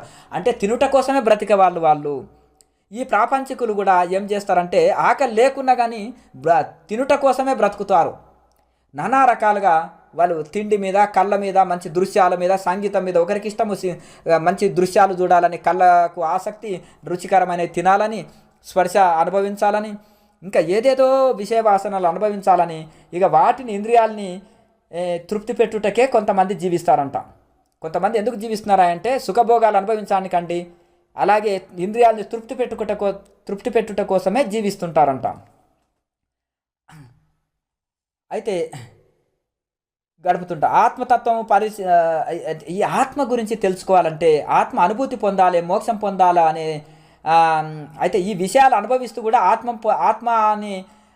ఆత్మతత్వంని తెలుసుకోవాలి అని కోరిక ఉన్న వాళ్ళు ఏంటంటే కొయ్య పలకని అని భ్రమించి మొసల్ని పట్టుకొని తరింపగోరువారు. ఇప్పుడు సముద్రంలో ఉండి ఇది కొయ్య అనుకున్నాడంట. ఏదంటే ఒక కొయ్య పలక, అలాగే మన ఏమంటారు ఒక దిండు అనుకున్నారంట. పెద్ద మొద్దు, పెద్ద కర్ర దిండు ఉంటుంది కదా, ఆ కర్ర దిండు అనుకొని దాని మీద కూర్చొని నదిని దాటాలని ప్రయత్నం చేస్తున్నారంట. చిన్న నదే కదా, నది పెద్దగా ఏం లేదు, దాన్ని కర్రదిండు అని మొసలిని ఏమనుకున్నాడంటే మొసలు ఆడ ఉంది, ఇది కర్రదిండేమో, దీని మీద కూర్చొని చాలా చేతులు ఈదితే కొద్ది దూరమే ఉంది కదా నది, ఇది పెద్ద సముద్రం ఏం కాదు కదా, దాటొచ్చు కదా అనుకున్న వాళ్ళలాగా ఉంది. ఆ మొసలి వాళ్ళని తినేస్తుంది. ఈ విషయ భోగాలు అనుభవిస్తూ మేము మోక్షం పొందాలని ప్రయత్నం చేసే వాళ్ళకి ఆ విషయ భోగాలు వాళ్ళని పట్టి తినేస్తాయి అని చెప్తున్నారు. ఎట్లయినా అన్నీ అనుభవిస్తూ కూడా మనం మోక్షం పొందొచ్చు అన్న వాళ్ళ అది ఎంత చక్కగా శంకరాచార్యులు చెప్పారు చూడండి. అయితే మిగతా గృహస్థాశ్రమంలో ఉన్న వాళ్ళ మరి సంగతి ఏంటిది, మరి వాళ్ళ పరిస్థితి ఏంటిది అని మీరు అనుకుంటే, దేని మీద ఆశ లేకుండా అన్ని వాటిని ఇంద్రియాలు వాటిలో ప్రవర్తిస్తున్నా కానీ తీవ్ర వైరాగ్యం అనుసరించి సాధన చేయొచ్చు. ఇది ఒక పద్ధతి. అయితే మోహయేవ మహామృత్యు ముముక్షో వపురాదిషు అయితే శరీరాదుల యందు మోహము కలిగి ఉండుటయే మోక్షాపేక్ష కలవాలని అయితే ఈ శరీరము యందు కానీ ఇంద్రియాల యందు మోహము కలిగి ఉండుటయే మోక్షాపేక్ష కలవానికి అయితే మృత్యువు లాంటిది. ఎవరికైతే మోక్షం కావాలనే కోరిక ఉంటుందో వాళ్ళకి ఈ శరీరం మీద మోహం ఉంటుంది కదా, నా శరీరము నాది నేను అనే ఈ మోహం ఉంటుందో అది మరణంతో సమానము, మృత్యువుతో సమానము అని అంటున్నారు. అందుకనే ఋషులు శరీరాన్ని పట్టించుకోరు. శరీరానికి అతీతంగా, మనసుకు అతీతంగా, ఇంద్రియాలకు అతీతంగా ఉంటారు, ప్రపంచానికి కూడా అతీతంగా ఉంటారు. కనుక ఈ ప్రపంచంలో మనసును జయించిన వాడే గొప్పవాడు అంటారు. ప్రపంచాన్ని జయించిన వాడు, మనసును జయించిన వాడే ప్రపంచాన్ని జయించిన వాడు అంటారు. అందుకని ఈ శరీరాన్ని మీద ఎవరికైతే వ్యామోహం ఉంటుందో వాళ్ళు అది మోక్షం కావాలి అనే కోరిక ఉన్న వాళ్లకు శరీరం మీద మోహం ఉంటే అది మరణంతో సమానము. అందుకే మోక్షం కావాలనే కోరిక ఉన్న వాళ్ళకు శరీరం మీద మోహం ఉండకూడదు అని దీని యొక్క అర్థము. ఆ మోహమును జయించిన వారు ఎవరో వారే ముక్తిని పొందుటకు అర్హులు. ఈ శరీరం మీద మోహం ఎవరికి లేదో వాళ్ళు ముక్తి పొందుటకు అర్హులు. కానీ దీని మీద శరీరం మీద మోహం పెట్టుకొని ముక్తి పొందాలనుకున్న వాళ్ళకు వాళ్ళకి మరణంతో సమానము. ఆ మోహం అనేది మరణంతో సమానం. కనుక మోహిం జహి మహామృత్యు దేహధార సుతాదిషు. కావున దేహమునందు ఈ యొక్క భార్య పిల్లల యందు ఉన్న మోహము అను మహామృత్యువు వీడుము. అట్లంటే మరి ఈ సంసారంలో ఉన్న వాళ్ళకు ఇది ఎట్లా సాధ్యమవుతుందండి? ఇది సన్యాసులకో లేకపోతే అన్ని వదిలిన అవధూతలకో సాధ్యమవుతుందని మీరు అనుకోవచ్చు. అంటే చెడ్డ మోహం ఉండొద్దు, ఇది లేకపోతే నేను బ్రతకలేను అని బానిస అయిన మోహం ఉండొద్దు. ఇక్కడ మనం అర్థం చేసుకోవాలి. శాస్త్రం చదివినప్పుడు అయ్యో ఈ శాస్త్రం చదివితే సన్యాసులు అవుతారేమో అని భ్రమపడొద్దు. ఇది లేకపోతే నేను బ్రతకలేను, నాకు నాలుకకు రుచికరమైనదే కావాలి, నాకు 5 స్టార్ హోటల్ భోజనం కావాలి, నాకు బెంచ్ కారే కావాలి, నాకు పెద్ద బిల్డింగే కావాలి, నాకు బాగా అర్థమైంది కదా. ఇప్పుడు ఇవన్నీ మితిమీరిన కోరికలు, మితిమీరిన విషయ వాసనలే అవి మృత్యువుతో సమానము. అవి రోజు దుఃఖింపజేస్తాయి, సాధనలో ముందుకెళ్ళనివ్వవు అనేది. మధ్య మార్గంలో కొంతమంది మధ్య మార్గం అని కూడా సకల భోగాలు అనుభవించదామంటారు, దాన్ని మధ్య మార్గం అంటారు. మరి గొప్ప గొప్ప ఋషులు పెట్టిన పరంపర కదా మధ్య మార్గం అంటే. కృష్ణుడే చెప్పాడు యుక్తాహార విహారస్య అనేది. దీని ప్రకారం తినడము పడుకోవడం మధ్యస్థంగా, తినడము చూడడము వినడము కనడం ఇవన్నీ మధ్యస్థంగా ఉంటే అది మధ్య మార్గం అన్నారు కృష్ణ పరమాత్మ కూడా. ఇంకా వేరే యోగులు కూడా చెప్పారు. కానీ అన్నిట్లలో లిమిట్గా ఉండాలి, కానీ మితిమీరి అనుభవిస్తూ దాన్ని మధ్య మార్గం అనడము అది తప్పు అన్నమాట. కనుక ఈ మధ్య మార్గాన్ని గృహస్థులైన వాళ్ళు అనుసరించవచ్చు. కానీ ఈ సంసారం మీద, భార్య బిడ్డల మీద, దేహం మీద ఉండే ఈ వ్యామోహము మృత్యువుతో సమానము మోక్షం కావాలనుకున్న వాళ్ళకు. దీనిని జయించే మునులు మహావిష్ణువును పరమపదముని పొందినారు. ఈ మోహముని జయించినప్పుడే మనము ఈ యొక్క పరమపదముని పొందుతాము. ఇక ఈ స్థూల శరీర విచారణ, ఈ శరీరంని విచారణ చేస్తున్నారు. త్వజ్జాం సరు దిరస్మాయు మేధో మజ్జి స్థిసంకులం.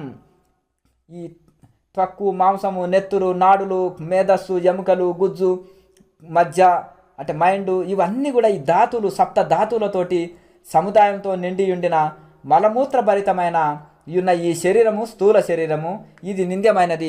ఇప్పుడు నేను శరీరాన్ని ఒకటే తెగ స్నానాలు చేస్తుంటారు, నామాలు దిద్దుతుంటారు.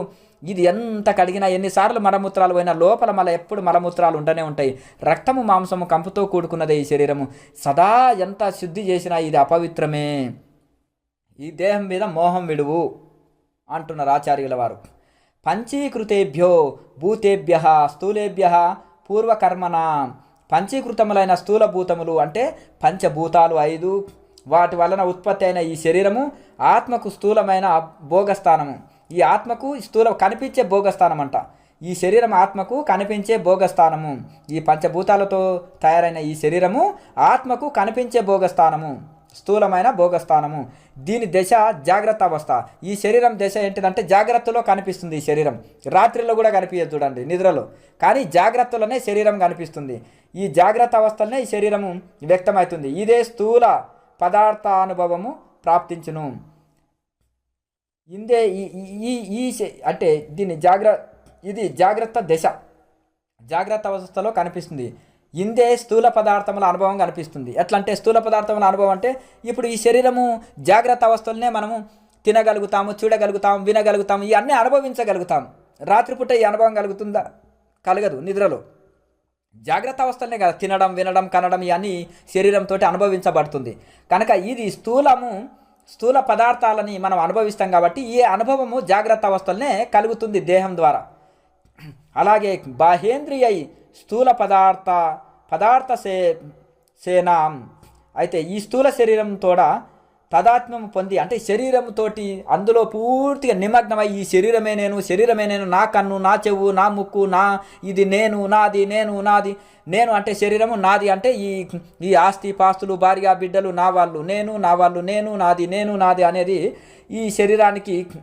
ఈ శరీరంలో నిండు మునిగిపోయిన వాళ్ళకి, తాదాత్మ్యం చెందిన వరకు శరీరమే తాను అనుకునే వాళ్ళకి ఈ విధంగా నేను నాదనేది ఉంటుంది. జీవుడు మాలలు, చందనము ఇక ఇవన్నీ అనిపిస్తాడు, రకరకాల మాలలు ధరిస్తాడు, అలంకరించుకుంటాడు, మేకప్లు వేసుకుంటాడు, ఇంకా మంచి రకరకాల వస్తువులు, ఆభరణాలు, గోల్డ్ ధరిస్తాడు, అలాగే మంచి డ్రెస్సింగ్ చేసుకుంటాడు, మేకప్లు వేసుకుంటాడు. ఇక స్త్రీలు, భోగాలు, విషయవాసనలు, మంచి పదార్థాలు తినడం, వినడము, ఈ అన్ని రకరకాల భోగాలు అనుభవిస్తాడు. బాహ్యేంద్రియాలముల ద్వారా అనుభవిస్తుంటాడు. ఈ బహిరమైన ఇప్పుడు జ్ఞానేంద్రియాలు, కర్మేంద్రియాల ద్వారా ఇవన్నీ విషయభోగాలు అనుభవిస్తుంటాడనమాట. కాబట్టి జాగ్రత్త అవస్థ యందు ఈ స్థూల శరీరమునకు ప్రాధాన్యం ఉండును. ఈ యొక్క జాగ్రత్త అవస్థలనే ఈ స్థూలం కనిపించే శరీరానికి ఎక్కువ ప్రాధాన్యత ఉంటుంది. సర్వోపి బాహ్య సంసార పురుషస్య యథాశ్రయ, గృహస్థునకు గృహము ఎట్టిదో, గృహస్థులకు ఈ ఇల్లు ఎంత ముఖ్యమో గృహస్థులకు గృహము ఎట్టిదో జీవులకు స్థూల శరీరం అట్టిది.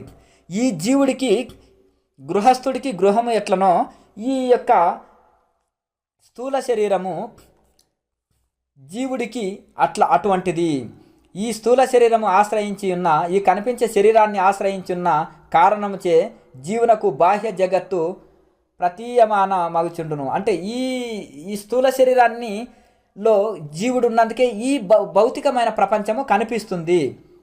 స్థూలస్య వజార మరణాన్ని ధర్మ, అయితే ఈ స్థూల దేహమునకు జననము, వార్ధక్యము, మరణము, ధర్మములు ఈ శరీర ధర్మాలు ఏంటిదయ్యా అంటే జననం ఉంటుంది, దీనికి ముసలితనం ఉంటుంది, జననం ఉంటుంది, పెరగడం ఉంటుంది, ముసలితనం ఉంటుంది, మరణం ఉంటుంది. ఇవి 7 వికారములతో కూడుకున్నది. 6 రకాల వికారాలు ఉంటాయి ఈ శరీరానికి. పుట్టడము, వృద్ధి నొందడము, పెరగడము, ముసలితనము, అలాగే రోగము, నొప్పి, మరణము, ఇవన్నీ శరీర ధర్మాలు. అంటే పుట్టడము, ముసలితనము, మరణము, ఈ 3 అనేది ధర్మములు. ముఖ్యంగా ఈ శరీర ధర్మాలు ఉంటాయి. స్థూలత్వమును పొందుట అంటే మళ్ళీ లావ్ అవుట మొదలగు గల ధర్మములు, శశైవమున గల వ్యవస్థలు అంటే లావ్ అవుట, బక్కగా అవుట, అలాగే చిక్కిపోవుట, అలాగే శశైవం అంటే చిన్న పిల్లవాడు పెద్దగా అవుట, ఈ అన్ని అవస్థలు ఉంటాయన్నమాట ఈ శరీరానికి కూడా. ఈ దేహమునకే కలుగుతుంది, ఈ శరీరానికి ఇన్ని రకాల అవస్థలు కలుగుతుంటాయి. అంతేకాక అనేక విధముల వర్ణాశ్రమాది నియమాలు ఉంటాయి. దీనికి వర్ణాశ్రమాల ఒక్కొక్కరు ఒక రక పూజలు చేస్తారు, ఒకరు హోమాలు చేస్తారు, ఒకరు పూజలు చేస్తారు, ఒకరికి అవమానము, ఒకరికి బహుమానము, ఒకరికి సన్మానము, ఇది ఎన్నో రకాలుగా ఇవన్నిటిని విశేష అనుభవంలో మనం పొందుతుంటాము. ఒకరికి సుఖము, ఒకరికి దుఃఖము, ఒకరికి లాభం, ఒకరికి నష్టము, ఈ అవమానము, సన్మానము, బహుమానము ఇవన్నీ కూడా మనకు ఈ స్థూల శరీరానికే కలుగుతుంటాయి. దేశేంద్రియములు, అయితే 10 ఇంద్రియాల గురించి చెప్తున్నాడు. బుద్ధీంద్రియాని శ్రవణం త్వగక్షి, గ్రాణంచ జిహ్వ బోధనాత్, అయితే చెవి ఉంది. చెవి, త్వక్కు, కన్ను, ముక్కు, నాలుక ఇవైతే ఏవైతే ఉన్నావో జ్ఞానేంద్రియాలు అంటారు.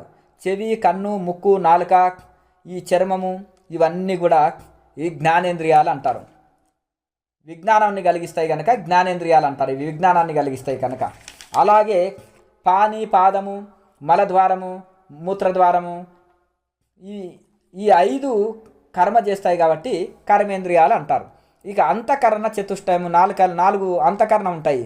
నిగద్యతే అంతఃకరణ మనోదిహి, అయితే తన వేరువేరు వృత్తుల కారణంగా మనసు, బుద్ధి, చిత్తం, అహంకారం అని 4 రకాలుగా చెప్పబడతాయి. దీన్ని అంతఃకరణం అంటారు. మనసు, బుద్ధి, చిత్తం, అహంకారం. ఈ 4 విధములుగా అంతఃకరణము పిలువబడుతుంది. సంకల్ప వికల్పాలతో స్థిరముగా ఉండకున్న దశలో అది మనసు అనబడుతుంది. ఎప్పుడు సంకల్పము వికల్పం చేయబడి మనసు స్థిరంగా ఉండకుండా అటు ఇటు లాగబడుతుంటే అక్కడ దాన్నే మనసు అంటారు. మనసులో ఏ సంకల్ప వికల్పాలు లేకపోతే ఇంకా మనకు ఎక్కడ ఉంటే అక్కడే ఉంటాం. ఆ మనసులో సంకల్ప వికల్పాలతోనే ఇక్కడ అక్కడ ఈడవబడతాం మనం. అలాగే కనబడుతుంది. పదార్థ నిశ్చయము చేయు దశ యందు బుద్ధి అంటారు. ఇది మంచి చెడు తెలుసుకున్నప్పుడు కానీ ఇప్పుడు ఏదైనా ఇదే వస్తువు అని మనం బుద్ధి ద్వారానే చెప్పగలుగుతాం. కనుక ఈ పదార్థాన్ని మనం నిశ్చయము ఇది నిశ్చయము ఇది నిజము అని నిశ్చయం చేసేటప్పుడు అది బుద్ధి అనబడుతుంది. నిశ్చయం చేసేటప్పుడు బుద్ధి అంటారు. అహం నేను అని అహంకరించినప్పుడు ఆ దశలో అహంకారం అనబడుతుంది. నేను నాది నేను అనే ఉంటుంది కదా, ప్రతిదానికి అహంకరించినప్పుడు దాన్ని అహంకారం అంటారు. తన ఇష్ట వస్తువు చింతన చేసినప్పుడు చిత్తం అంటారు. మన ఇష్ట వస్తువు జ్ఞాపకాలు చిత్తంలో రికార్డ్ అయి ఉంటాయి. మన ఇష్ట వస్తువు మనకు గుర్తుకొస్తుంది కదా, జ్ఞప్తికి వస్తుంది, జ్ఞప్తికి వస్తుంది. దాన్ని రికార్డులో ఉంటుంది, గుర్తుకొస్తుంది. ఆ గుర్తుకొచ్చేదాన్ని గుర్తు చేసేదాన్ని ఏంటంటారంటే చిత్తము అంటారు దాన్ని. ఇక శరీరాన్ని మొత్తం విభాగాలు చేసి మనో బుద్ధి చిత్తము అహంకారాన్ని శరీరము ఇంద్రియాలని మనసుని బాగా వర్ణించి దీన్ని ఎక్కడికక్కడ పంచీకరణ చేసి వివరిస్తున్నారు ఆచార్యుల వారు. ఇక పంచప్రాణముల గురించి చెప్తున్నారు. ప్రాణాపాన వ్యానోదాన సమాన భవత్యసౌ ప్రాణ. అయితే ఈ ప్రాణవాయువే 5 వాయువులుగా మారుతుంది. ఒకే రకమైన ప్రాణవాయువే తన వికారముల మూలం వలన బంగారము నానా రకాల వస్తువులుగా ఉంటుంది. ఓసారి నీరులాగా ఉంటుంది. ఆ బంగారం నీరుని కరిగించిన తర్వాత మళ్ళీ రకరకాల వాటిగా చేసినట్టుగా స్వయంగా ప్రాణమే వృత్తి భేదము కారణంగా ఆ యొక్క వృత్తి వాటి పనుల స్థాన భేదాన్ని బట్టి వాటి పనుల భేదాన్ని బట్టి ప్రాణము అపానము వ్యానము ఉదానము సమానము అని 5 విధాలుగా మారుతుంది ఈ ప్రాణవాయువే. హృది గృణో గుదే పాన సమానో నాభి సంస్థిత. అయితే ఉదాన వాయువు ఎక్కడ ఉంటుందయ్యా అంటే కంఠము అనగా ప్రాణవాయువునకు హృదయంలో ఉంటే దాన్ని ఏమంటుందంటే ప్రాణవాయువు హృదయంలో ఉంటుంది. అపాన వాయువు మలద్వారంలో ఉంటుంది. సమాన వాయువు నాభి బొడ్డు భాగంలో ఉంటుంది. ఉదాన వాయువు కంఠంలో ఉంటుంది. వ్యానవాయువు శరీరం మొత్తం వ్యాపించి ఉంటుంది. వీటికి ఆయా స్థానాలు, ఈ వాయువుల స్థానాలు కూడా చక్కగా చెప్పబడ్డది. ఇక సూక్ష్మ శరీరం అంటే ఏంటిది, దాని గురించి వివరిస్తున్నారు ఆచార్యుల వారు. వాగాది పంచశ్రవణాది ఇవన్నీ విచారణ చేస్తే ఏంటిదంటే ఈ శరీరాన్ని నేను కాదు, ఇదంతా ఈ శరీరము నేను కాదు, ఆత్మ వేరు శరీరం వేరు అని తెలియట కోసమే ఇంత విచారణ జరుగుతుంది ఇందులో. అయితే వాగాది పంచశ్రవణాది పంచ ప్రాణాది పంచ ప్రముఖాని పంచ అని ఇవన్నీ వచ్చిన వాక్కు మొదలైన ఇంద్రియాలు పంచము, శ్రవణం మొదలగు జ్ఞానేంద్రియాలు పంచము అంటే కర్మేంద్రియాలు 5, జ్ఞానేంద్రియాలు 5, ప్రాణాపాన వ్యాన ఉదాన వాయువులు ఒక 5, పంచభూతములు 5, మనోబుద్ధి చిత్తహంకారాలు అనేది 4 చతుష్టయము. ఇవి అంతఃకరణ చతుష్టయం అంటారు. అవిద్య కామము కర్మ ఇవి 8 అంటారు. అయితే మనోబుద్ధి చిత్త అహంకారము 4, అలా అవిద్య కామము కర్మ అనేది ఇవన్నీ కలిసి ఇవి 8ంటిని పుర్యాష్టకం అంటారు. ఈ పుర్యాష్టకమే సూక్ష్మ శరీరము అనబడుతుంది. ఇదం శరీరం శృణు సూక్ష్మ సంగీత. అయితే దీన్ని లింగ శరీరం అని కూడా అంటారు. ఇది సూక్ష్మ శరీరము, దీన్నే లింగ శరీరం అని కూడా అంటారు. ఈ స్థూల శరీరము పంచీకృతమైన పంచభూతాల చేత ఏర్పడ్డది ఈ పంచీకృతమైన పంచభూతాలతోటి ఏర్పడ్డది. ఇది పంచీకృతములు కాని భూతముల చేత ఏర్పడినట్టుది. అయితే పంచీకృతము కాని అయితే ఈ యొక్క పంచభూతాల చేత ఈ శరీరం ఏర్పడ్డది. ఇది వాసనలతో కూడి ఉన్నది, అంటే సంస్కారాలతోటి కూడుకున్నది. గత ఎన్నెన్నో జన్మల సంస్కారాల చేత కూడి ఉన్నది. కర్మ ఫలమును అనుభవింపజేయును. ఎన్నో జన్మల నుంచి వచ్చిన వాసనలని కర్మ ఫలాలని ఈ శరీరము అనుభవింపజేస్తుంది. అయితే స్వస్వరూప పరిజ్ఞానము, అయితే స్వస్వరూపం అంటే మన స్వరూపం ఏంటిదయ్యా, ఆత్మనే. స్వస్వరూపము మన సొంత స్వరూపము. స్వస్వరూప పరిజ్ఞానము లేని కారణమున అయితే మనకు నేను ఆత్మనే అనే పరిజ్ఞానం లేనందువలన మన స్వస్వరూపము మన సొంత స్వరూపమైన ఆత్మస్వరూపము వాటి పరిజ్ఞానము లేనందువలన వాటి అనుభవం లేని కారణం చేత ఇది ఆత్మకు అనాది అయి ఉపాధి అయినది. నేను ఆత్మనే అని తెలియనందువలన ఈ ఆత్మకు ఇదొక ఉపాధి అయి ఉన్నది. ఈ శరీరానికి షర్ట్ వేసుకున్నాం కదా, షర్ట్ వేసుకుంటే ఈ శరీరానికి ఈ షర్టు అలంకరించినట్టు ఆత్మకు ఈ శరీరం ఒక ఉపాధి అయి ఉన్నది. అయితే స్వప్నము దీనికి అభివ్యక్త దశ. స్వప్నం ఉంటుంది ఈ శరీరంలో, అదే స్వప్నం అంటే కలలో దీనికి అభివ్యక్త దశ కలుగుతుంది. ఆ దశలో సూక్ష్మ శరీరమే మిగిలి భాషించుచున్నది. ఇక్కడ సూక్ష్మ శరీరం ద్వారానే మనకు స్వప్నంలో అనేకమైన కళలు వస్తుంటాయి. స్వయం ప్రకాశము పరాత్మయగు శుద్ధ చైతన్యమే వేరువేరు పదార్థాల రూపంలో భాషించుచున్నది. అయితే ఈ స్వయం ప్రకాశమైన ఆత్మ స్వయం ప్రకాశము అది దాన్ని వెలిగించుటకు ఇంకొక వస్తువు అవసరం లేదు. దీపం వెలిగించుటకు అగ్గిపెట్టె అవసరం, కానీ ఈ సూర్యుని వెలిగించుట కోసం ఆత్మశక్తి అవసరం, పరమాత్మ శక్తి అవసరం. కానీ ఈ ఆత్మని వెలిగించుటకు వేరే వస్తువు అవసరం లేదు. టార్చ్ లైట్ ఉంటుంది, టార్చ్ లైట్ అన్ని వస్తువులను చూపిస్తుంది, కానీ ఆ టార్చ్ లైట్ చూపెట్టడానికే వేరే వస్తువు అవసరం లేదు. సూర్యుడు అన్ని వస్తువులను చూపిస్తున్నాడు, కానీ సూర్యుని చూపెట్టడానికే వేరే వస్తువు ఏది చూపెట్టలేదు. ఆత్మ అన్నిటి మీద ప్రకాశిస్తుంది, కానీ ఆత్మని ఏది ప్రకాశింపజేయజాలదు. ఆత్మ స్వయం ప్రకాశము కనుక అది పరాత్మయగు శుద్ధ చైతన్యము వేరువేరు పదార్థాల రూపమున ఉంటుంది. అన్ని పదార్థాలలో రకరకాల జీవుల రూపంలో ఒకే ఆత్మ చైతన్యము రకరకాల జీవుల శరీరాల్లోకి వచ్చి రకరకాలుగా మారింది. ఒకే బంగారం అనేకంగా మారింది, ఒకే మట్టి అనేక కుండలు అనేక రకరకాలుగా మారింది, ఒకే రాతి అనేక విగ్రహాలుగా మారింది, అలాగే ఒకే దారము అనేక వస్త్రాలుగా మారింది. అలాగే ఒకే ఆత్మ చైతన్యము అనేక రూపంలో మనకు కనిపిస్తుంది అన్నమాట. అది తెలివైన వాళ్ళని మనము దారాన్ని గ్రహిస్తే దానిపై ఎన్ని వస్త్రాలు ఉన్నా అందులో ఉండేది దారమే కదా, పత్తితోటి తయారైంది కదా, ఎన్ని రకాల కుండలు ఉన్నా మట్టితోటి తయారైందిగా, ఎన్ని రకాల బంగారు వస్తువులు ఉన్నప్పటికీ అందులో బంగారంతో తయారైందే కదా, ఎన్ని శరీరాలు ఉన్నప్పటికీ కూడా అందులో ఉండేది ఒకే ఆత్మ కదా. గోవుల రంగులు వేరైనా పాలు ఒకటే, శరీరాలు వేరైనా పరమాత్మ ఒకటే అని ఇలా గ్రహించాలన్నమాట. అట్లా బుద్ధి మాత్రమున జాగ్రత్త అవస్థలో వివిధ రూపంలో కూడిన. అయితే ఇప్పుడు మనం జాగ్రత్త అవస్థలనే ఇవన్నీ తెలుసుకుంటున్నాం. ఈ అన్ని నానా రకాలుగా కనిపిస్తున్నాయి కదా, ఇందులో ఉండే ఇది ఒకటే చైతన్యము. రకరకాలుగా కనిపిస్తున్నాయి కానీ ఒకే చైతన్యాన్ని మనం గుర్తించాలి. ధీమాత్ర కోపాది రశేష సాక్షి. అయితే ఇదంటే బుద్ధి మాత్రమే ఉపాధిగా కలిగి ఆ సర్వసాక్షి ఆ బుద్ధి చేత చేయబడిన కర్మలేశమును కూడా తాను అంటదు. ఈ బుద్ధి మాత్రం చేత ఉపాధి కలిగి సర్వసాక్షి అన్నిటికీ ఆత్మస్వరూపము సాక్షిగా ఉంటుంది. అయితే ఈ బుద్ధి చేతనే గ్రహిస్తుంటుంది. బుద్ధి చేత చేయబడిన కర్మలేశములను కూడా తాను అంటదు. ఈ శరీరంతో కానీ బుద్ధి చేత కానీ చేసిన ఈ కర్మలు ఏమంటదు. అన్ని శరీరాలలో సాక్షిగా ఉంటుంది, సర్వానికి సాక్షిగా ఉంటుంది ఆత్మ. దాన్ని దేన్ని అంటదు, ఏ కర్మని కర్మఫలాన్ని అంటదు. అర్జున నేను ఈ కర్మల్ని కర్మఫలాన్ని అంటను అని భగవద్గీతలో కూడా చెప్పబడ్డది కదా.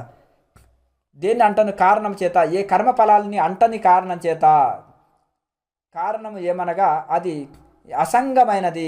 ఎందుకయ్యా ఈ యొక్క ఆత్మ దేన్ని అంటదంటే అసంగమైనది, దేంతో అటాచ్మెంట్ డిటాచ్మెంట్ లేదు. అయితే దేంతో సంపర్కము లేనిది కావున ఉపాధికృతములైన కర్మలు ఈశనత్రయమును దానిని అంటవు. ఈ యొక్క ఈశనత్రయం అంటారు కదా, ఈ యొక్క ఈశనత్రయాలు ఇవన్నీ అంటదు. ఇంకా ఇది కావాలి అది కావాలి, భార్య పిల్లలు సంసారము ధనము ఇది అది ఇవన్నీ వీటి మీద వ్యామోహాలు ఉంటాయి కదా, దీన్ని ఈశనత్రయం అంటారు.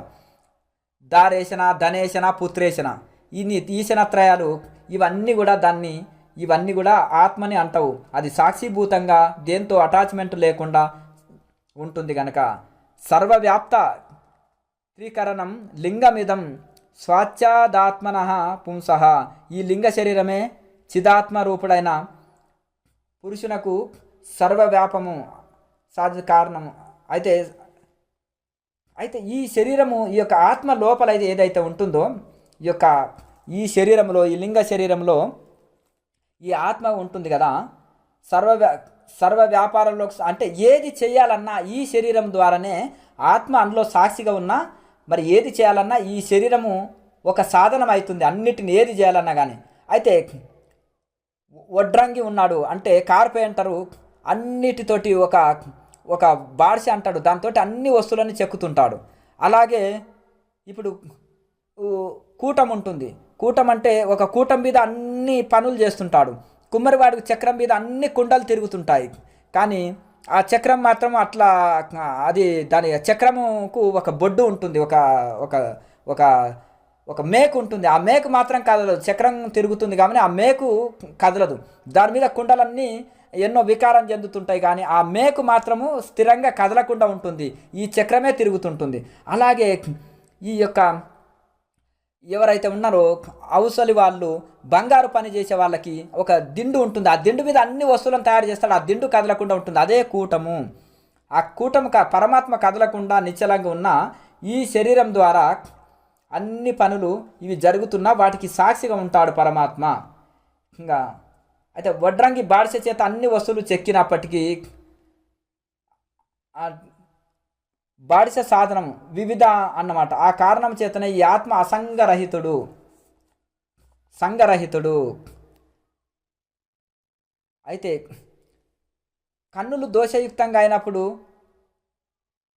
మనకు ఏమంటే కంటిపైన ఒక పొర వచ్చిందనుకో, మన కళ్ళు సరిగా కనిపించవు, లేకపోతే అస్పష్టంగా కనిపిస్తాయి, లేకపోతే మసకగా కనిపిస్తాయి. అయితే కళ్ళపైన ఆ పొర తీసివేసినప్పుడు కళ్ళు చక్కగా కనిపిస్తాయి. అయితే నేత్రాలకే సంబంధించిన ధర్మములు. అయితే ఈ కంటి మీద పొర వచ్చి కనిపించకపోవడం, కంట్లో ఏదైనా దోషం ఉంటే కనిపించకపోవడం కంటి దోషమే. అట్లే చెవులలో సరిగినియకపోతే వినిపించకపోతే చెవుల దోషమే, అప్పుడు మూగతనం వస్తుంది. అలాగే ఈ ఇంద్రియాల్లో ఈ యొక్క నాలుకలో తీపి పదార్థం తిన్నా చేదుగా ఉంటుంటే జ్వరం వచ్చింది, ఈ నాలుక దోషమే. అలాగే ఇవన్నీ కూడా ఈ స్తోత్రాది ఇంద్రియాల ధర్మాలు అవి, కానీ వాటితో సర్వసాక్షి అయిన ఆత్మకి ఏ సంబంధం లేదు. ఇవన్నీ ఇంద్రియాలలో కనిపించే ఈ లోపాలే, కానీ ఆత్మకి ఏ లోపం ఉండదు. ప్రాణధర్మములు ఉచ్ఛ్వాస నిశ్వాస వృజ్వం బనక్షుతు. అయితే ఏమన్నట్టే ఉచ్ఛ్వాస నిశ్వాసాలను ఆవలింతలు, తుమ్ములు, అదురుట, అదే తుమ్ముట, దగ్గుట, ఇవన్నీ మొదలైన ప్రాణాదుల ధర్మములని తత్వవేత్తలు చెప్తున్నారు. అట్లే ఆకలి దప్పికి ప్రాణధర్మములు, ఆకలి దప్పి ఈ ప్రాణధర్మాలు అవుతాయి. ఇక ఆవలింతలు, తుమ్ములు, దగ్గులు ఇవన్నీ ఏమో ఈ యొక్క ఉచ్ఛ్వాస నిశ్వాసాలు, ఇవి ప్రాణధర్మాలు. అలాగే ఆకలి దప్పి కూడా ఇవి ప్రాణధర్మాలని తత్వవేత్తల చేత ఈ ప్రాణధర్మం చెప్పబడ్డది ఒక శ్లోకంతో. ఇక ఒక శ్లోకంతో అహంకారాన్ని చెప్తున్నాడు. అహంకారం అంటే ఏంటిదయ్యా అంటే అంతఃకరణమేతేషు చక్షురాదీషు వర్షని. శరీరంలో ఈ కళ్ళ ద్వారా, ఇంద్రియాల ద్వారా, అంతఃకరణం ద్వారా తేజస్సుతో పరివ్యాప్తమై నేను అని అహంకారమును ప్రకటించుచున్నది, దీన్నే అహంకారం అంటారు. ఈ యొక్క ఏదైతే ఉంటుందంటే ఈ శరీరంలో ఈ కళ్ళ ద్వారా, ఇంద్రియాల ద్వారా తెలుసుకున్నది, విన్నది, చూసింది, అన్నీ చూసి ఇవన్నీ నేనే ఈ శరీరం నేనే అనేది అనిపించేది, దీన్నే అహంకారం అంటున్నారు. అహంకారస్స విజ్ఞేయ కర్తా భోక్త అభిమాన్యయం. దీనికి ఈ అహంకారం చేసే పనులు ఏంటిదయ్యా, ఏం చేస్తుంది అహంకారం అంటే కర్తను, నేను భోక్తను, నేను కర్తను నేనే సృష్టించిన, నేనే చేసిన, ఇదంతా నేనే చేసిన, భోక్తను నేనే అనుభవించేవాడిని, ఇదంతా నేనే అనుభవిస్తున్నాను, అదే నేను నాది అనే అభిమానం కలిగిస్తుంది ఈ అహంకారము. అభిమానాన్ని కలిగించేది అహంకారం గుణం ఏందయ్యా అంటే అభిమానాన్ని కలిగిస్తుంది. ఆ అభిమానం కలిగించే ఆ పని ఏదో దీన్ని అహంకారం చేసే పని, దీన్నే అహంకారం అంటారు. ఈ అహంకారమే సత్వాది గుణములో సంకల్పం వలన 3 అవస్థలు పొందుతుంది. సత్వగుణము, తమోగుణం, రజోగుణం అనే 3 గుణాల ద్వారా 3 కార్యాలు చేస్తుంది. ఇది తమోగుణ అహంకారం ఒకలాక ప్రవహిస్తుంది, రజోగుణ అహంకారం ఒకలాక ప్రవర్తిస్తుంది. అలాగే సత్వగుణము అహంకారము ఒకలాక ప్రవర్తిస్తుంది. ఈ 3 గుణాల గురించి తర్వాత వచ్చే అధ్యాయాల్లో మనం తెలుసుకుంటాము. అలాగే విషయానుమానకూల్యే సుఖీ దుఃఖీ విపర్యయే సుఖ దుఃఖం. అయితే ఈ విధంగా ఈ ఈ అహం వృత్తి, అహం అంటే నేను అనే వృత్తి విషయములను అనుకూలించినప్పుడు సుఖ దుఃఖములకు, ప్రతికూలించినప్పుడు దుఃఖము పొందుచున్నాడు. అయితే ఈ నేను నేను అన్నప్పుడు నష్టం కలిగినప్పుడు దుఃఖిస్తున్నాడు, లాభం కలిగినప్పుడు సంతోషపడుతున్నాడు. ఈ సుఖ దుఃఖాలకు కారణం ఏంటంటే అహం, నేను నాది, నేను నాది అనేదే ఈ సుఖ దుఃఖాలకు కారణం. నేను లేదు, నాది లేదు అనుకున్నప్పుడు ఈ సుఖం లేదు, దుఃఖం లేదు. నేను శరీరం కాదు ఆత్మనే అనుకున్నప్పుడు ఈ సుఖ దుఃఖాలు బాధించవు. స్వయం అనుభవం పొంది ఆత్మజ్ఞానం పొందినప్పుడు ఈ సుఖ దుఃఖాలు బంధించవు, బాధ పెట్టవు. ఎందుకు? అక్కడ నేను లేదు, నాది లేదు. ఇది నేను అనేది అహంకారము ఉండదు. ఎలా అంటే అది స్వయంగా కర్ర అంతా కాలి బూడిద అయినట్టుగా ఇక ఆ యొక్క కర్ర కాలిపోతుంది, అగ్ని కూడా చల్లారిపోతుంది. సుఖదుఖాలు ఈ అహంకారానికి సంబంధించిన ధర్మాలే కానీ నిత్యానంద స్వరూపమైన ఆత్మకు సంబంధించినవి కావు. ఈ సుఖదుఖాలు అనేటిది అహంకారానికి సంబంధించిందే కానీ ఈ యొక్క నిత్యము ఆనంద స్వరూపమైన ఈ ఆత్మకు సంబంధించినవి కావు. ఆత్మార్థమే ప్రేమ. ఈ ఆత్మకు అర్థం ఏంటిదయ్యా? ప్రేమ. ఆనందో బ్రహ్మ. దుఃఖం లేదు బ్రహ్మములో, ఆనందమే స్వరూపం. ప్రతి జీవి ఆనందాన్నే కోరుకుంటుంది. దుఃఖం ఏ జీవి కోరుకుంటలేదు. ఆనందమే తన స్వరూపము, ఆత్మే ఆనందము కనుక ప్రతి జీవి కూడా ఆనందాన్నే కోరుకుంటుంది. దుఃఖము మన స్వరూపం కాదు గనక ఏ జీవి దుఃఖాన్ని కోరుకుంటలేదు. అదే ఆత్మార్థమే ప్రేమ. ఈ ఆత్మ కోసమే ప్రేమ కనుక దుఃఖం కోసం ఎవరు ప్రేమ ఉండదు. ఆత్మార్థేన హి ప్రేయాన్ విషయోన స్వతప్రియ. విషయములు ఆత్మార్థములైనవి అనగా ఆత్మ కొరకు ఉద్దిష్టములైనవి కావుననే అవి ప్రియము అయినవి అగుచున్నవి. నీకొకటి ఇష్టంగా ఒక వస్తువు అనిపించిందంటే అది ఆత్మ కోసమే, ఆనందం కలిగించుట కోసమే అది నీకు ఆనందం కలిగిస్తుందంటే ఈ ఆత్మలనే ఆ ఆనందం కలుగుతుంది తప్ప ఆ వస్తువులో లేదు. కొంతమంది దగ్గర కారు ఉంటేనే నాకు ఆనందం అనుకుంటాడు. చాలామంది 100 కార్లు ఉంటాయి, ఆయన దుఃఖంలో ఉంటాడు. ఒక ఆయనకు మీకు బిల్డింగ్ ఇస్తేనే ఆనందం అనుకుంటావు, ఆ బిల్డింగ్లు ఉన్న వాళ్ళు ఎంతో దుఃఖంలో ఉన్నారు. అలాగే ఈ యొక్క హెలికాప్టర్ ఉంటే నాకు ఆనందం అంటారు. హెలికాప్టర్ ఉన్న వాళ్ళు ఎంతో ఉంటారు. $1 మిలియన్ కావాలనుకుంటావు, ఆ $1 మిలియన్ 100 లక్షల వేల కోట్లు నీకు కావాలనుకుంటావు. అవి ఉన్నోళ్ళు ఎంతోమంది దుఃఖిస్తున్నారు. నువ్వేమో అది ఉంటేనే నేను ఆనందం అనుకుంటాం. ఆ జడమైన వస్తువులు నీకు ఆనందాన్ని కలిగించలేవు. నీకు ఆత్మ ద్వారానే ఆనందం కలుగుతుంది తప్ప జడమైన వస్తువుల ద్వారా కలుగుతలేదు. అయితే నీ మనసు, చంచలమైన మనసు, ఆ వస్తువు ఆ సంకల్పం నెరవేరినప్పుడు తాత్కాలికంగా నీకు ఆ వస్తువు సంకల్పం చేత కొంత ఆనందం కలుగుతుంది. అది ఆత్మ ద్వారానే కలుగుతుంది కానీ వస్తువు ద్వారా కాదు. ఆ ఆత్మలో అప్పుడు మనసు అణిగి ఉంటుంది కనుక ఆ ఆత్మలో ఆ క్షణకాలం నీ మనసు ఇటటు సంకల్పాలు చేయకుండా నిశ్చలమై ఉన్నందుకు నీకు ఆత్మ ద్వారానే ఆనందం కలుగుతుంది తప్ప వస్తువు ద్వారా కాదు. ఆ వస్తువులు ఆనందాన్ని ఇచ్చేటివి అయితే ఎప్పుడు ఆ వస్తువులు ఉన్నోళ్ళంతా ఆనందం పొందాలి. మరి వాళ్ళు ఎందుకు దుఃఖిస్తున్నారు? ఈ ఆత్మ కోసమే ఆనందం తప్ప విషయాల కోసం కాదు. ఆ విషయాల ద్వారా నీవు ఆనందం పొందినట్టు అనిపిస్తుంది కానీ అది వచ్చేది ఆత్మ ద్వారానే ఆనందాన్ని అనుభవిస్తున్నామని ఆచార్యుల వారు చక్కగా చెప్తున్నారు. కానీ సహజముగా వానికి ప్రియత్వం లేదు. అయితే ప్రియము అయినవి అగుచున్నవి. ఈ ఆత్మ ద్వారానే నీకు ఈ వస్తువులు అన్నీ కూడా నీకు ప్రియమైనవి, ఇష్టమైనవిగా తోస్తుంది. కానీ సహజముగా వానికి ప్రియత్వం లేదు. నిజంగా వాటికి ఆ వస్తువుల్లో నిజమైన సుఖం, ఆనందం అనేది లేదు. కారణం ఏమనగా ఆత్మయే సహజముగా ఎల్లరకు ప్రియమైనది. ఆత్మనే అందరికీ ప్రియమైనది. ఈ వస్తువులు ప్రియమైనవి కావు. ఈ ఆత్మ కొరకే అవి ప్రియమైనవిగా నీకు తోస్తుంది. తథా ఆత్మ సదానందో నాస్య దుఃఖ కదాచన. కాబట్టి ఆత్మ సదా ఆనంద రూపమైనది. దానికి దుఃఖానుభవం ఎన్నడూ లేదు. ఈ ఆత్మకు దుఃఖ అనుభవం అనేదే లేదు. కావుననే సుషుప్తి అందు విషయములతో సంబంధము లేకున్నను ఆత్మ ఆనందముగా అనుభూతి చెందుతుంది. ఇప్పుడు మంచి చూస్తే ఆనందం అండి, తింటే ఆనందము, వింటే ఆనందము అని మనము జాగ్రత్త అవస్థలో మేలుకున్నప్పుడు అనుకుంటున్నాం అనుకో. మరి రాత్రిపూట గాఢ నిద్రలో మనం అక్కడ ఏం అనుభవిస్తలేం కదా, సుఖంగా పండుకుంటున్నాం కదా, చాలా సుఖంగా ఉన్నాం కదా అక్కడ. మరి అప్పుడు ఏం అనుభవిస్తలేం కదా. అంటే ఆత్మ ఆనంద స్వరూపమే, ఆనందమే దాని స్వరూపం అని ఇక్కడ నిద్రలో ఏం అనుభవించకుండా ఆనందంగా ఉన్నామంటే ఆనందమే దాని స్వరూపము అని ఇక్కడ మనకు అర్థమవుతుంది. నిద్రలో ఏం అనుభవించకుండా ఆత్మానందం అనుభూతి పొందుతుంటాం. ఈ విషయమున శృతి ప్రమాణము అంటే వేద ప్రమాణము, ప్రత్యక్ష ప్రమాణము, ఐతిహ్య ప్రమాణము, ఇతిహాస ప్రమాణము, అనుమాన ప్రమాణము ఉండనే ఉన్నాయి కదా.